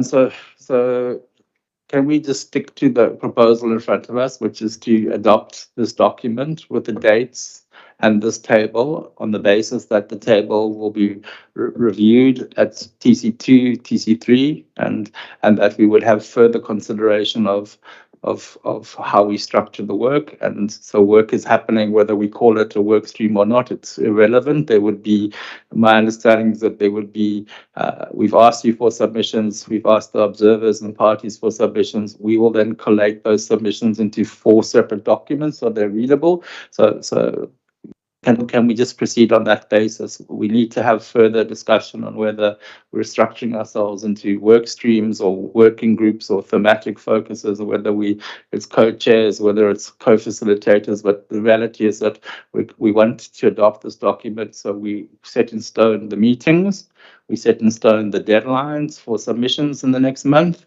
and we continue our work. So I don't want to be. That's what I'm asking you, if you're okay with that. Thank you. Jaime. Thank you, Richard. Thank you, all the co-chairs and the secretariat for this new version. I think looks better, of course. And I thank you also for the summary and report of the meeting in TC2 and TC3. I think that works. And my only question is regarding the TC2, because it says that work under paragraph 6 and then exchange of view on continuation of work on paragraph 6. So that, I don't know if it's repeated but I would like to understand who will be doing this work. So, because as far as I know, the TC must be informed about the paragraph 6, but not working on. So that's my question. Thank you.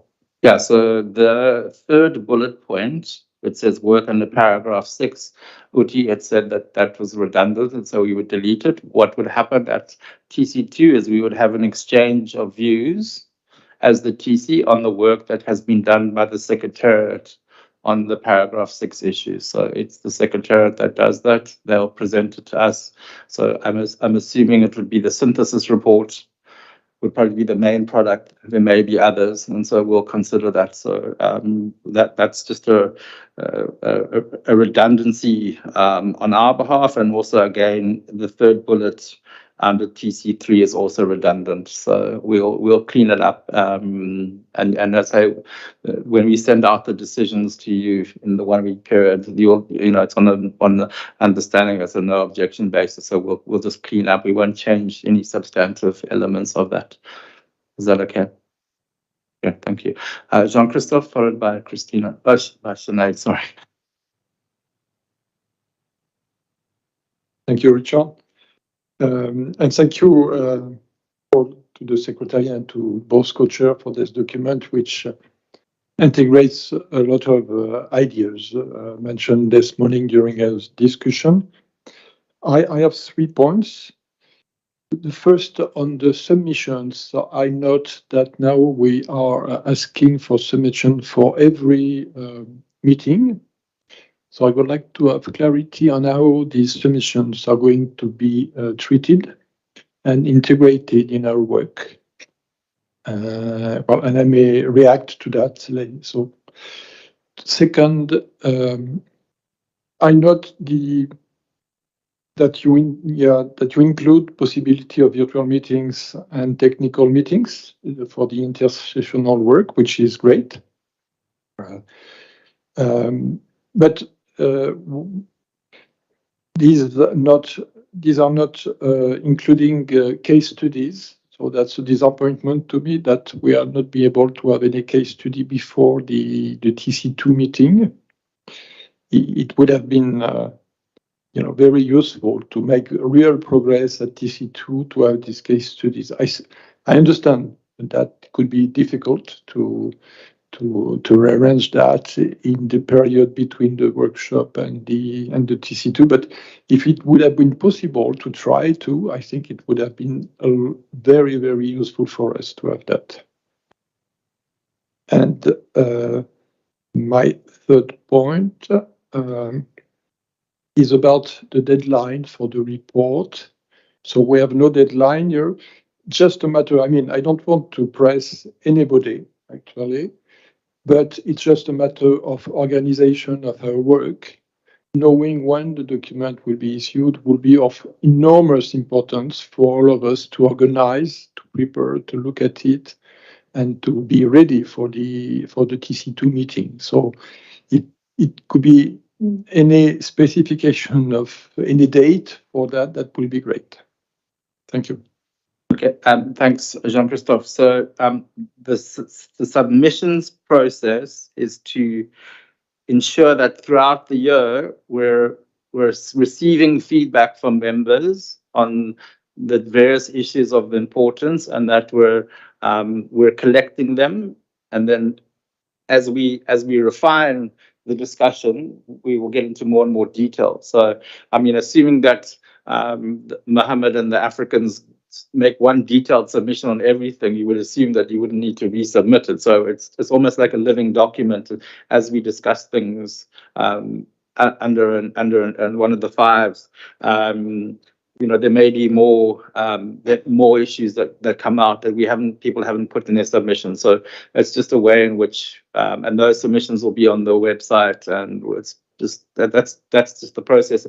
The aim is to help us get to TC4 or TC3 to do the outline and some of the context of the outline, and then to do TC4 what are the issues. So that's just the process. Submissions could be bullet points. They don't have to be detailed thesis. Yeah. Just on this point, first of all, you don't have to make submissions. That would we don't necessarily want submissions from all of you before all the meetings. But given that we're going to do intersessional work, we're going to have those virtual meetings just to touch base and so on, and noting that not everybody will be able to participate at all of those intersessional meetings that we have. This is another opportunity and another way of providing feedback for the following Transitional Committee meeting. Yeah, thanks, Uti. And then so on the case studies, again, if we receive input, and to respond to your comment, Christina, a lot of what's been discussed, both on the case studies where people have already suggested things that they want, and also on the workshops, will be in the summary report of the meeting. So we didn't want to now highlight that some members expressed the following, because we definitely were going to leave someone's out. And so I think we just didn't. We're aware that many of you identified areas that you want to see case studies on. It will be on the report. We'll make sure that we reflect that in our work. If it's possible, Jean-Christophe, that these case studies, and they're not, I'm certainly heard people say like a one-pager, maybe two-pager maximum, but nothing more than that. Again, it depends on the secretariat and their workload and how quickly, whether it's, they get the TSU to do it or what have you. So, if there are a substantive number of case studies, I have no problem. I would just check with Uti about having a virtual session and discussion on that. I think the more conversations we're having throughout the year, wherever we can, the better. But again, it depends on where we are. In terms of the deadline of the report, I'm assuming you're talking about the report of this meeting. So for the TC, the final meeting. On the synthesis report. So what we have right now is you've got the draft report. You have up until the 10th of April to submit ideas to the Secretariat, and then all my understanding is that you've got to deliver that report 2 weeks before TC2. And that's doable? Okay, so it will be 8th of May. And if there's a request for us to organize a technical session on the report, we can look into that. So you have our commitment wherever possible. I think Diane said in my constituency meeting this morning that she's looking forward to harassing me because I've apparently harassed her before when she's been co-chairing. So we're ready for any suggestions on doing further work. Okay, I hope that answers your questions. Sinead, your flag is up. Thanks. Yeah, really briefly, I mean, I think just on case studies, I think that the most powerful impact will probably be more in terms of presenting, in the discussions rather than what's written down. So definitely agree that we shouldn't be looking for big long documents. But the point I wanted to make, and I make it, kind of reluctantly, and it's not something we're going to die in a ditch over, because I think this work plan is really looking good, and lots of input has already been taken into account. I just wanted to flag on a very incomplete survey that I just in asking a bunch of TC members in the coffee break, I only found one who will probably be able to be at the workshop in Bangkok, and I just wondered, if that's representative, because I suppose the other option might be to, and again, I say this reluctantly because I know a lot of work has gone into the draft here, but maybe to come back to the notion of merging the second workshop and TC3. But maybe my survey is not that representative, and a number of members will be able to be there in person in Bangkok. But it just happens that in the people I spoke to, it was only one person so far who thought they could be there in person. Thanks.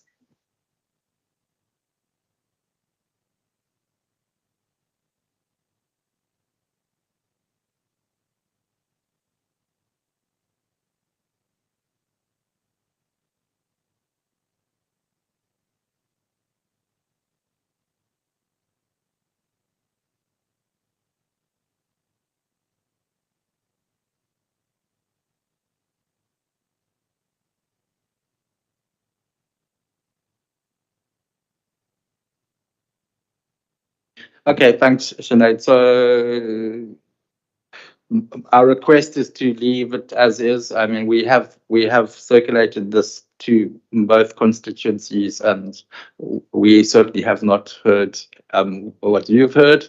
But can we just leave it for now? I think we've provided I can't attend the first workshop. I've been very clear about that one. The second workshop clashes with my wife's birthday. It's sort of like I'm skating on thin ice there a little bit. But I think we agreed that we're not going to be able to fit in everything in this year. The option for people to participate virtually is still there. So and we'll take note of your point and we'll consider it, but can we adopt this now and then proceed on that basis, if that's okay? Thank you. Adal? Thank you, Coach. Probably my English is very poor to understand our work, but we have been tasked, mandated by the COP to come up with some operationalization issues. And para 5 is operationalization issues. And if we don't focus on these areas, I really don't know how to finalize our work, how to fulfill the mandate. Because para 6, in my understanding, it's additional point to inform, to support. It's not co-paragraph. Probably some colleagues can disagree with me, but this is my understanding with very poor English. So we need to fulfill our mandate. If we are seriously going to fulfill our mandate, we need to stick to the points, how to come up with modality, structure that will be ready to deliver. I think that's the key for us. We need to deal with this. And if we are going to delete extremes on this issue, we need to think about our strategy ahead. How could we divide ourselves to discuss among us intersessionally or for the next meetings to finalize our mandates? Colleagues, I'm serious. How to deal with our mandates so that it will be finalizing before COP26. Please provide your thoughts around this issue. Thank you very much. Colleagues, I really don't want to entertain more discussion on this. Let's be clear. We are proceeding out of this meeting with very clear instructions to the members to make submissions on the 5 issues or the 4 issues in the mandate, right? We as co-chairs will take those submissions, we will put them together, we'll give you documents for TC2 and we will discuss them, right? Now, whether we call it a work stream or not is very irrelevant in my mind. The only thing that's really relevant for me is it would have burdened a lot of responsibility on Uchi and myself. But if we're not ready to structure ourselves to work that way, I don't think it detracts from anything that you're doing. So let's be clear. We have at the primacy of our priorities is to do the work in the committee so that comes whatever the 20th of October, I would probably we can start running a betting pool. It's probably going to be like 4 o'clock on the 21st of October. We will adopt a report that will respond to that mandate, and that's all I can say. We will work to do now. The issue here was that members felt that we hadn't had to full conversation or consideration of how we organize ourselves, and we're going to have that conversation at TC2, and so you'll reflect on it. But frankly, the work has started, and you've got deadlines for next week. So I give you my word now that for me it just gives me more work, but I'm happy to do that for that committee. You nominated me to do that task, and you nominated OT to do that task, so we'll do that. So please, let's be rest assured that what we have in front of us is a robust work plan that sequences our work between our 3 remaining meetings and the 2 workshops and the Glasgow dialogues. We've got new ideas about case studies. I don't think I was thinking about case studies when I came into this meeting, so we've added a level of knowledge management and information sharing on top of our agenda. I think we have an important task. So can I, Mohammed, unless you're going to agree with me, I won't give you the floor. I fully agree with you and I support the document as presented, and let's move forward on that. Second point, just like maybe to facilitate things on colleagues. So the participation in the workshops, not on the TC, would be open for the in-person, the in-person participation, the TC members and their advisors. So if you cannot attend, your advisor can attend, plus you attending virtually. So this will allow maybe like this flexibility that we are looking at. So just to be clear that this is open for both and rules apply. And so if one TC member or TC members will not be attending in person, their advisors could be there, or them and their advisors are there. Okay, thank you, Mohammed. Christina, I'm going to apply the same practice to Mohammed's. I hope you're ready to approve this document. We've provided all the explanations. The floor is yours. I'm sorry. I feel like we're rushing through, and in that rushing through, I'm getting a little confused. So one is just a question for clarification. I hear submissions. At one point, I thought it was submissions for volunteers to help the co-chairs. Was there, I think there, you also said submissions on the 4 elements of, if you can just be part of why I'm worried about walking out of this meeting, and I feel rushed when we still have time. I'm fine foregoing our boat trip to like sort this so that we walk out with just I realize ambiguity is good, but I also don't want to walk away confused. So what are we asking for submissions from? I feel like we agreed to a work plan. The work plan we saw this morning just had dates, and now all of a sudden we have work streams. So this is where I'm confused. By at 9:30 this morning, our work plan was a calendar of dates. And now we've agreed to a work plan with these other pieces. I think the simplest thing is really saying we've approved this work plan.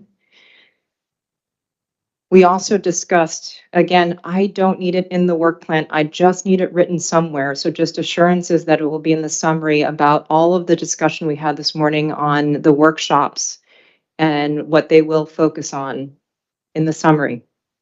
I do think that there's value to just making sure we have some focus, including on particularly vulnerable, like the context of these issues of speed, access, adequacy, eligibility for particularly vulnerable. TBD, right? On depth defining what that means, but just having that focus and clarity is really important for me as a member as I walk away in a very short time frame and all the work we have to do. I just don't want to walk away confused. So clarity, please, on that. Thanks, Christina. Before moving forward with the discussion, maybe I'll just sort of try to highlight again what are the changes that we would now be making to the draft work plan, and perhaps the Secretariat could make those changes on the screen as I go through them. Not possible, apparently. Okay, never mind. But they can scroll it. So first of all, on the TC1, on the third bullet, instead of what it reads now, it would say approved work plan and work on 5A, 5B, 5C, and 5D, deleting as cross-cutting elements. On the intersessional work, the first bullet on identification of work streams leads, that would be deleted. Then moving further down to TC2, you could just scroll it up a bit. Thank you. So a third bullet with work under para 6 would be deleted because the same issue is covered a few bullets downwards with the exchange of views and continuation of work on para 6. The following bullet would read exchange of views on work done and continuation of work in relation to 5A, 5B, 5C, and 5D, again deleting work streams and as cross-cutting elements. The last bullet on TC2 would be separated to two. That's just an error. So there would be a separate bullet on co-chair summary and report of the meeting capturing areas of consensus. Moving further down to TC3, again, delete the third bullet, completed work on paragraph 6, because the same issue is covered a few bullets further down with further exchange of views and continuation of work on paragraph 6.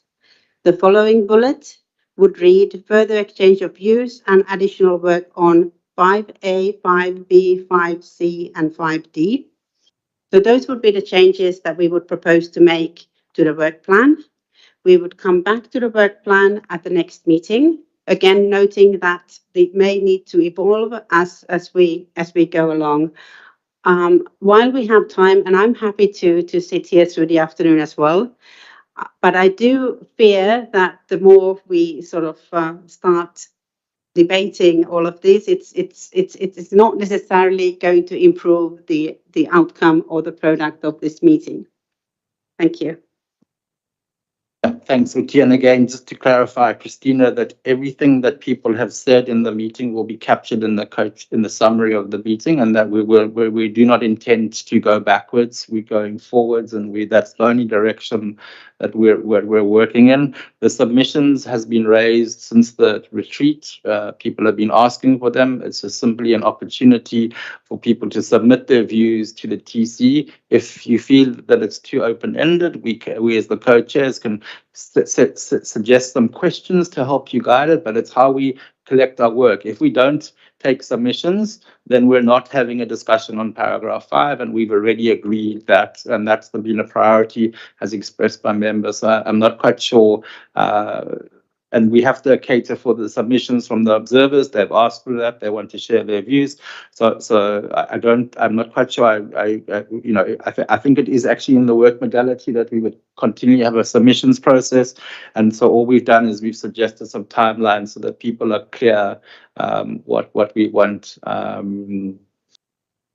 Again, I hope that clears that up for everybody. I really only want to, colleagues, if I'm going to open the floor, it's you either saying yes or no. Because as Uti says, it's not an issue of time. We can spend the next 3 days here, but this is a work plan to structure our work. It's not a scientific IPCC document. It doesn't commit us to any prejudged outcomes. It just says this is what we're going to do by this date, and we'll discuss this there. That's all it is. Okay, I've got David, Georg, and then Mohammed, and then Kunal. I think so. David, Georg, Mohammed, and Kunal. Thanks, Richard, and thanks, Uti, for that helpful clarification. And on the basis that you've described, particularly drawing the distinction between this and the work of the IPCC, I think I'm comfortable to go along with what's set out here, particularly given we have the opportunity to come back to it at intervals to refine the way in which we're coming together.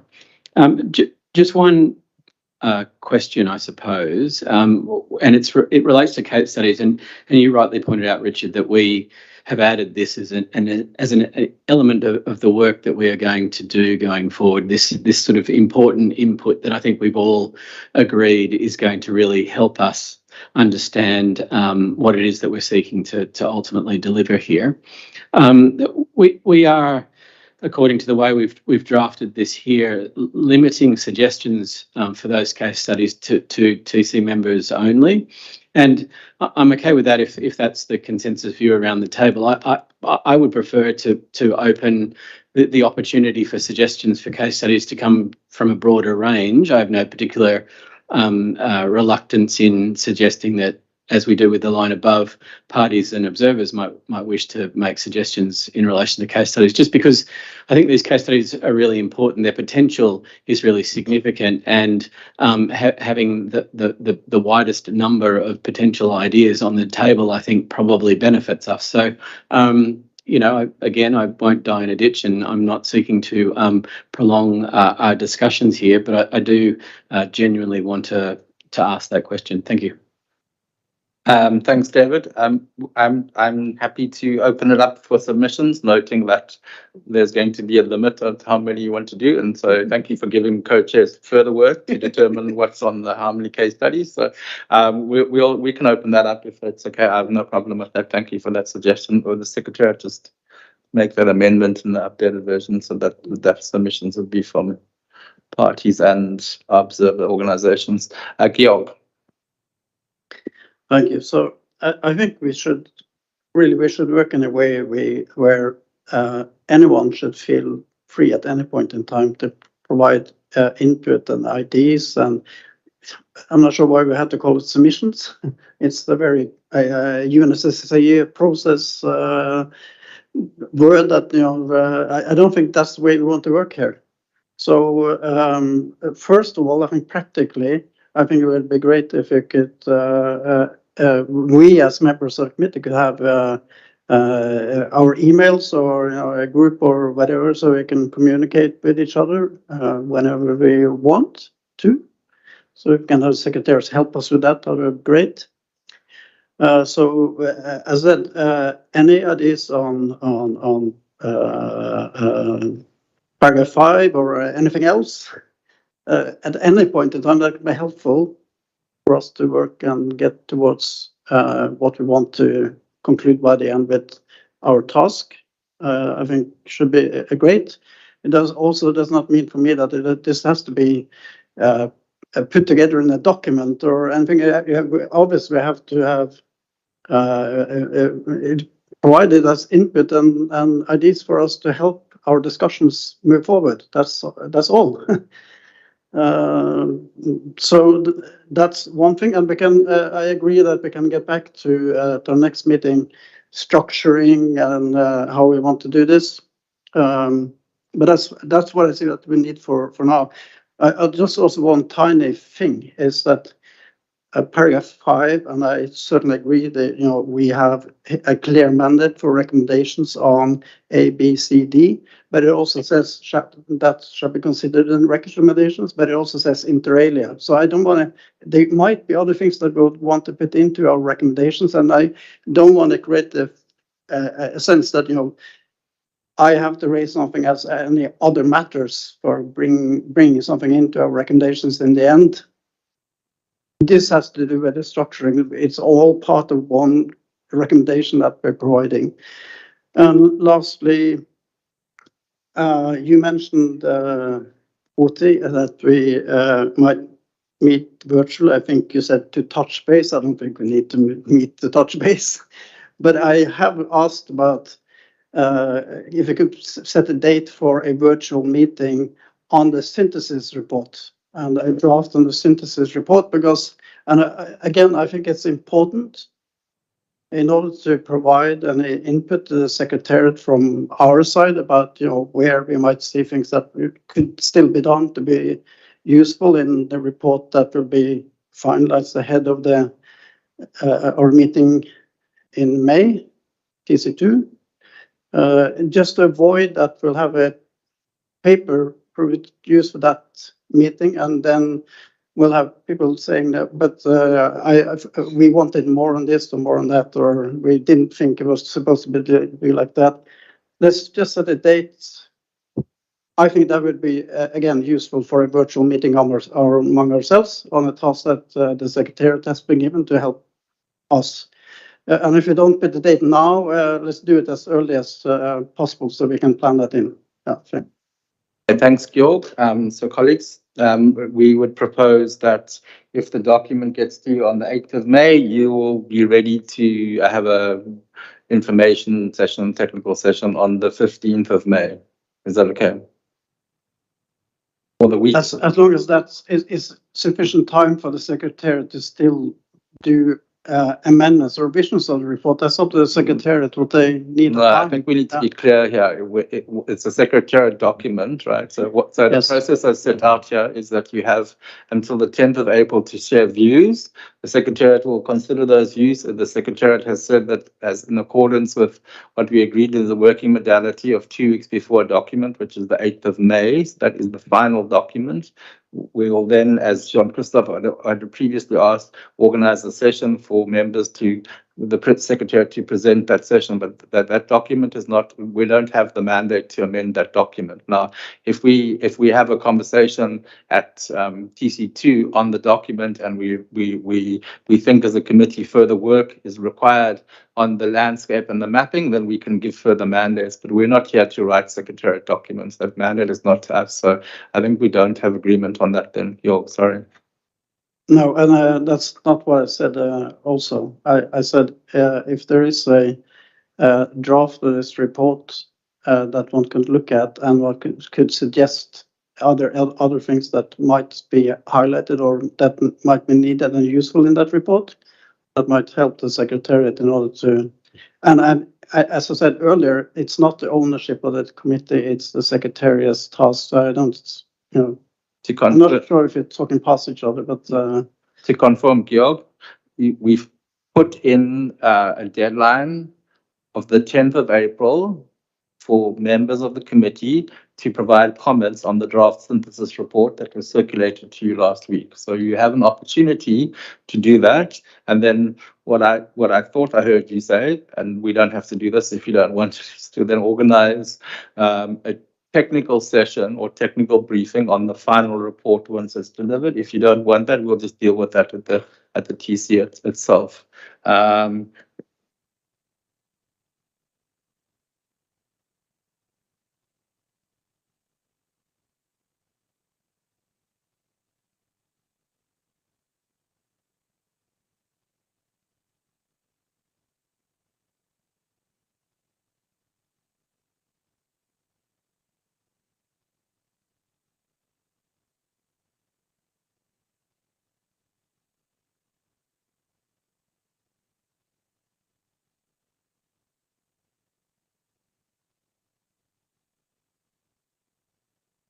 Okay, thanks, York. So we'll ask the Secretariat if it's all within the protocol of the UNFCCC to distribute the details of members, and if all the members are okay, that could include cell phone numbers if there's no opposition to that, and then you have everybody's details. On the recommendations itself, I said yesterday that we should probably start a running list of things that might not fall within the recommendations clearly of 5A, 5B, 5C, and 5D. So I think yesterday this issue of mental health came up. I believe my colleague, who's an IPCC author and is the advisor to the Asia Pacific group, had indicated that there is a section of the IPCC recent report that does touch on this issue of mental health. So I think we will do that, and I think we have to do that. So again, it was discussed yesterday. It was in the report. Yeah, and we'll come back to the structure of how we structure our work at TC2. If need be, we might find that it works without having a work stream, and Uti and I are sufficiently not overworked, but that's fine. Mohammed. Thank you, Richard. I don't know why I get a feeling that we are doing this for the first time. All of us around the table have done this before, and we know how the process is, and there are established processes, a process of this, including if parties members want to have a submission, and the submissions are always captured in a document and then presented to the members. I mean, this is a normal practice. I don't know why we are reinventing the wheel. So I fully support what you and Uti have proposed. I support that members would have submissions, because this will be part of the discussion for the next session, and hopefully it will be streamlined, and I agree with your proposal on how to streamline it, and those submissions are just expressing your views in writing if you want. If you don't want, that's fine. So I mean, this is a common practice. We are not reinventing the wheel. So and then on the inter alia for 5, of course, if you think that there are other elements, let us know early on so we can also consider that. So this will be part of your submission, Georg. I expect for the next meeting that you have additional elements for the inter alia. So we'll be looking at this. So thank you again, and fully support your approach. You have my full confidence, and we are sure that you will be leading us all the way. Thank you. Okay, thanks, Mohammed. Kunal, you're my last speaker. Please go ahead. Thank you, Co-Chair. I think I'll make the shortest submission possible. I agree to what Auti suggested. We should have that, and I don't see any more flags, so I can take that agree. I don't want to miss the boat ride. So we should agree to what Auti has suggested and close the chapter and move on. That looks like a good thing. We agree to that suggestion. Thank you. Thank you very much, Kunal. Sanam, you're the last person whose flag is going up. Please, thank you. Thank you, Chair. I also find the proposal acceptable. I, in fact, had raised in terms of work streams in my interventions, I think 3-4 times. To me, whether part of 5A, B, C, it's still, we need a work plan. We need to work, and that's, I guess that's what we are saying, work stream. It's one and the same thing. In terms of the submissions, I also support Ambassador Mohammed. I think it is for transparency, inclusivity. It's part of the process, and I can't see why we can't have that. I believe everyone, all parties, and we're including even the major stakeholders, they have a right, and it will only help us in our work. So from my perspective, I find that it is very normal and nothing to be concerned about. Thank you. Great, thank you very much, Sanam. So colleagues, I take it then that we're in agreement with the revised document as proposed by Uti and myself, and that this is our work plan for at least for now for the year. Gavel, I'm going to gavel. There we go. Thank you.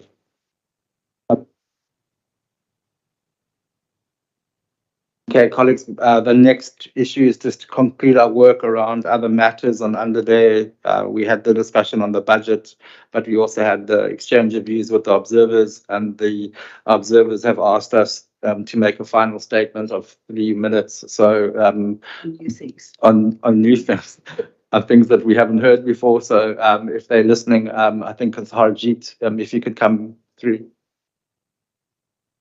please.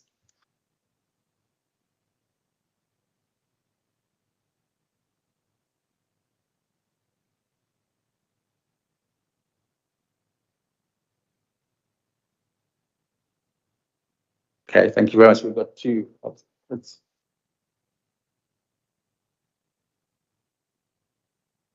Colleagues, our colleague from the Observer constituency will introduce themselves.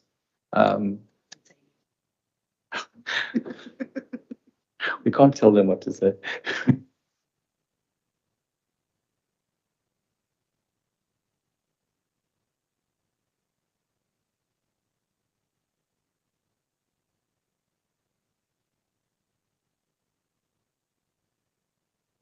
Good afternoon.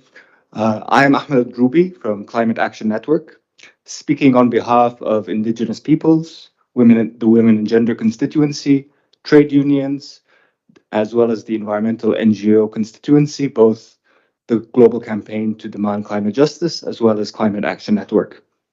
First, I would like to thank you for the level of engagement with present observers over the last 3 days. Especially during the first day, the interaction within this room was extremely important and meaningful, and we hope the spirit continues.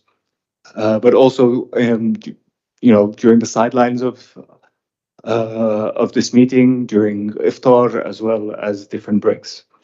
And we look forward to the upcoming meetings and workshops that they retain the spirit of inclusiveness, and as well as the spirit of meaningful collective action.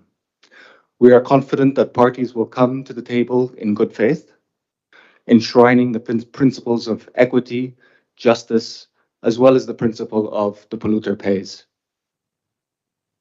We would like to thank parties for acknowledging the contribution of observers.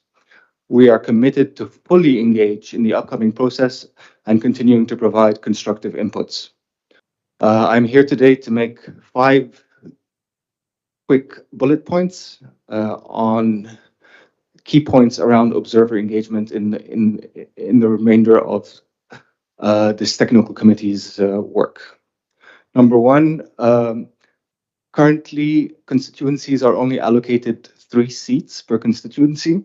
In order for us to be representative, more inclusive in our representation, we need more seats.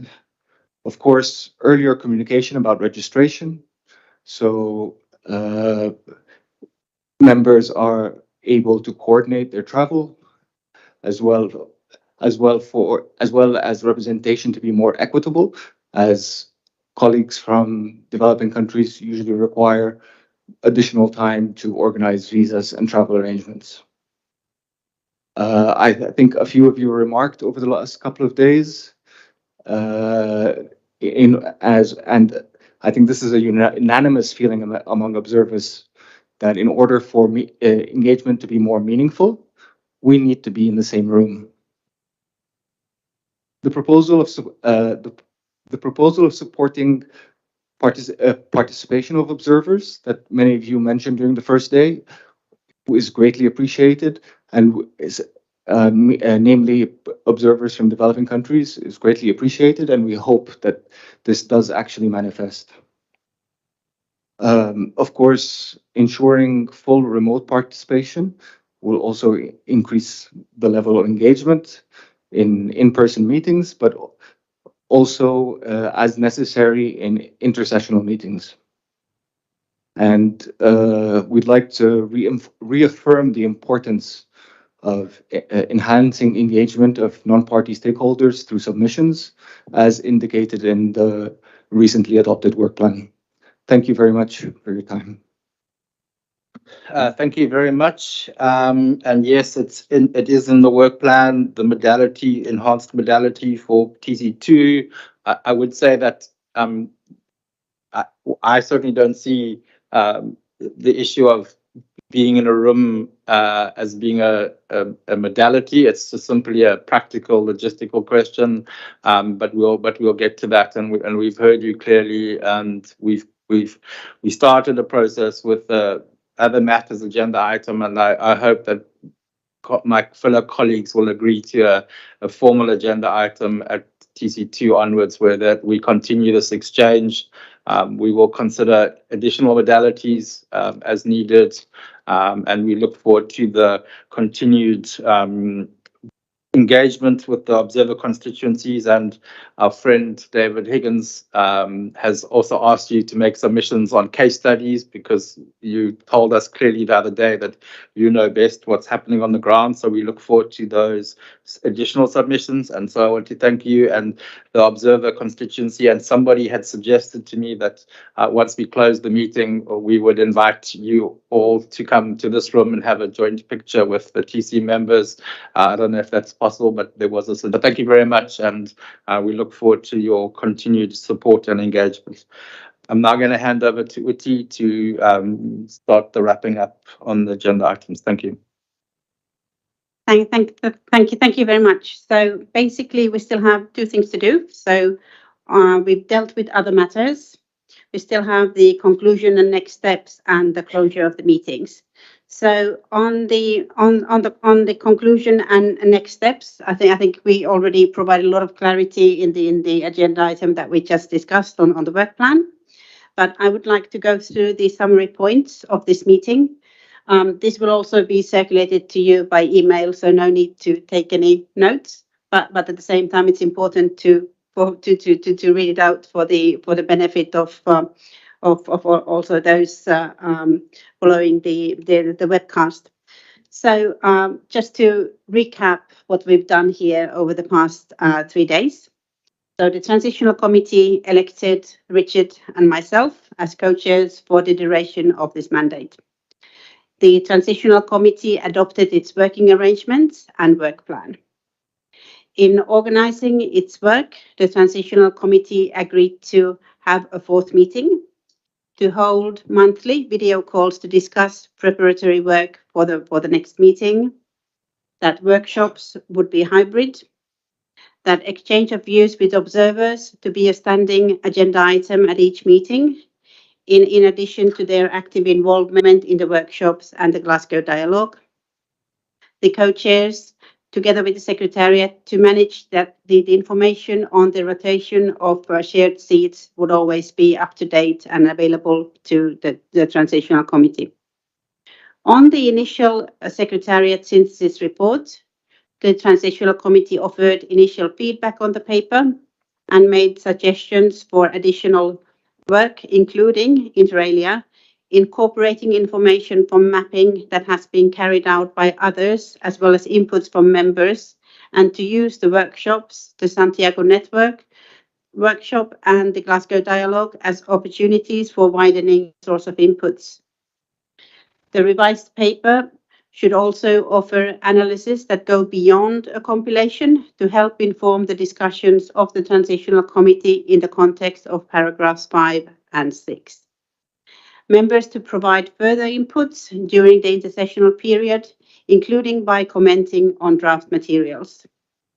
The Secretariat to solicit inputs in writing from relevant organizations, including multilateral development banks and international financial institutions, in the update of the synthesis report. In addition, a number of specific points included: interest to see legal parameters of affecting different instruments to inform what kind of institutional legal capacities funds need to be equipped with, possibilities to change policies to expand scope of existing funding arrangements.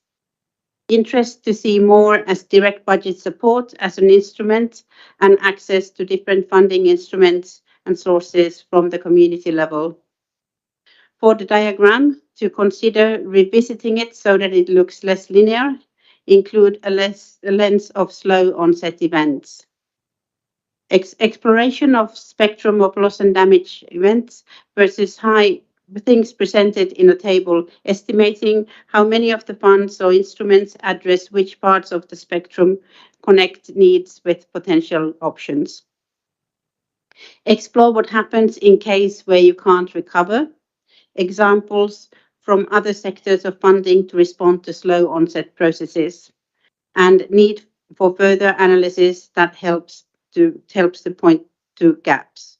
Again, this is just a sort of an illustrative list of the specific points that were raised during the discussion. The Transitional Committee made request to the Secretariat that the synthesis paper would be made available at least 2 weeks before the next Transitional Committee.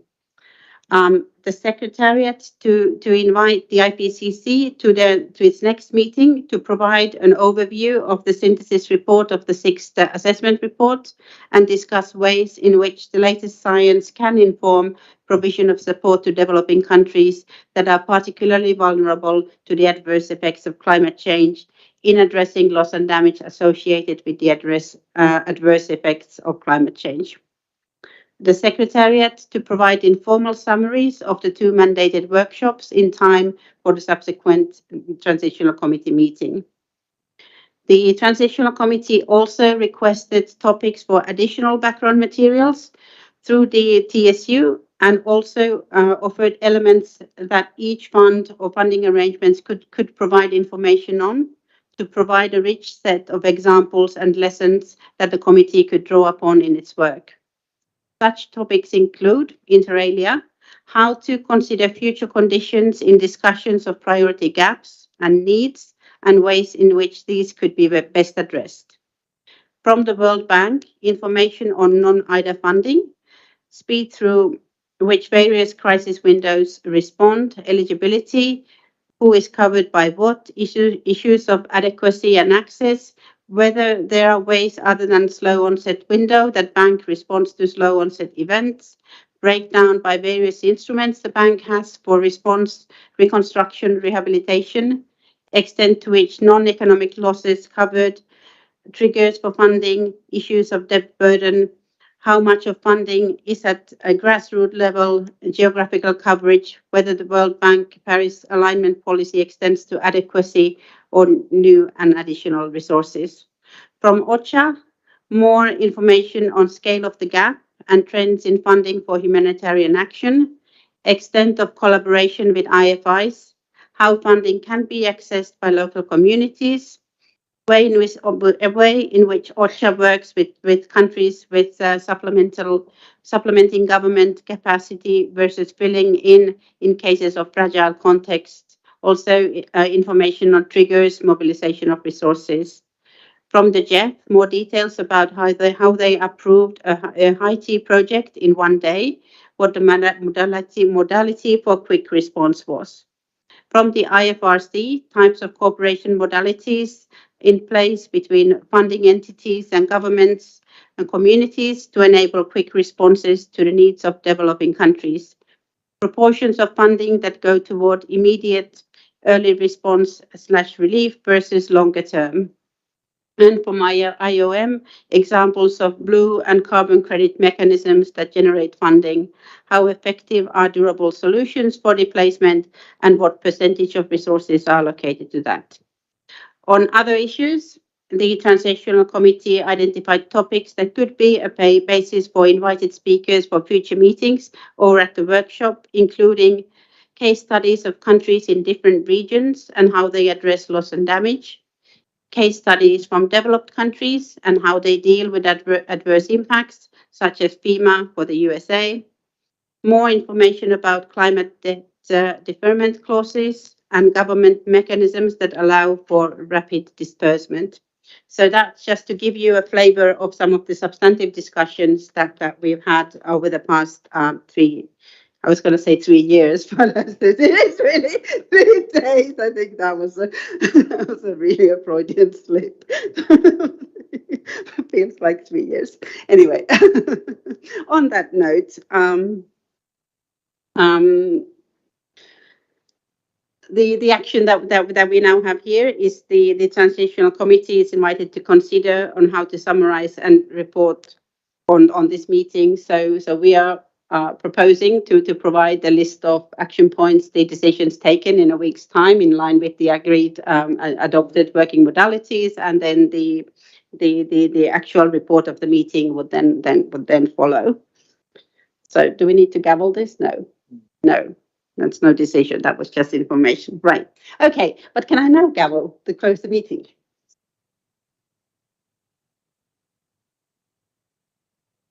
Yes.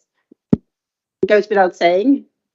We really want to thank you, Mohammed, for inviting us to Egypt and for taking such good care of us. It's been a wonderful experience. Thank you for all the hospitality. Thank you for organizing the retreat. I think the discussions we had there were extremely useful.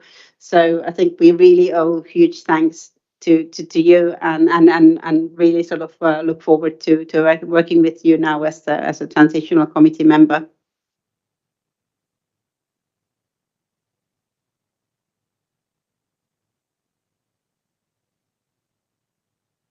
Thank you so much, Uti, and also thank you so much, colleagues, members of the TC, their advisors, and all the observers who came to the meeting and who came all the way for the retreat and also for the TC meeting.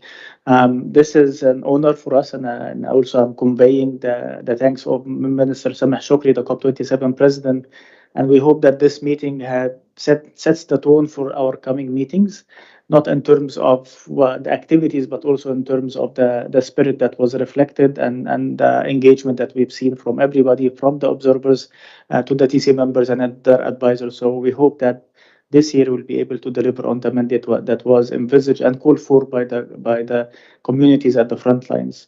I would like to extend my personal thanks to the UNFCCC Secretariat, Dr. Youssef, Paul, and the whole team. They were instrumental in also making this happen. So thank you so much, UNFCCC Secretariat, UNDP team who supported us in doing that. Thank you so much, Mai, and your team, UNDP. Thank you so much.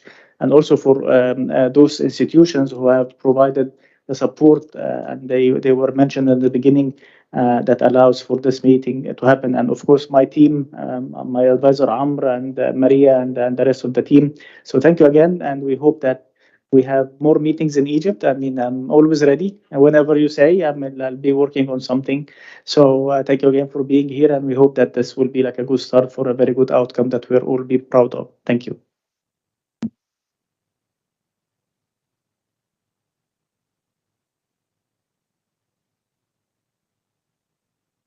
Thank you very much, and also a huge thanks on behalf of the co-chairs to the Secretariat for working tirelessly to prepare the documents and help us and guide us through the meeting. And thank you for all the members and advisors and the observers. We do really value the observer input to this work. Have a safe journey back, and can I now gavel? The meeting is closed.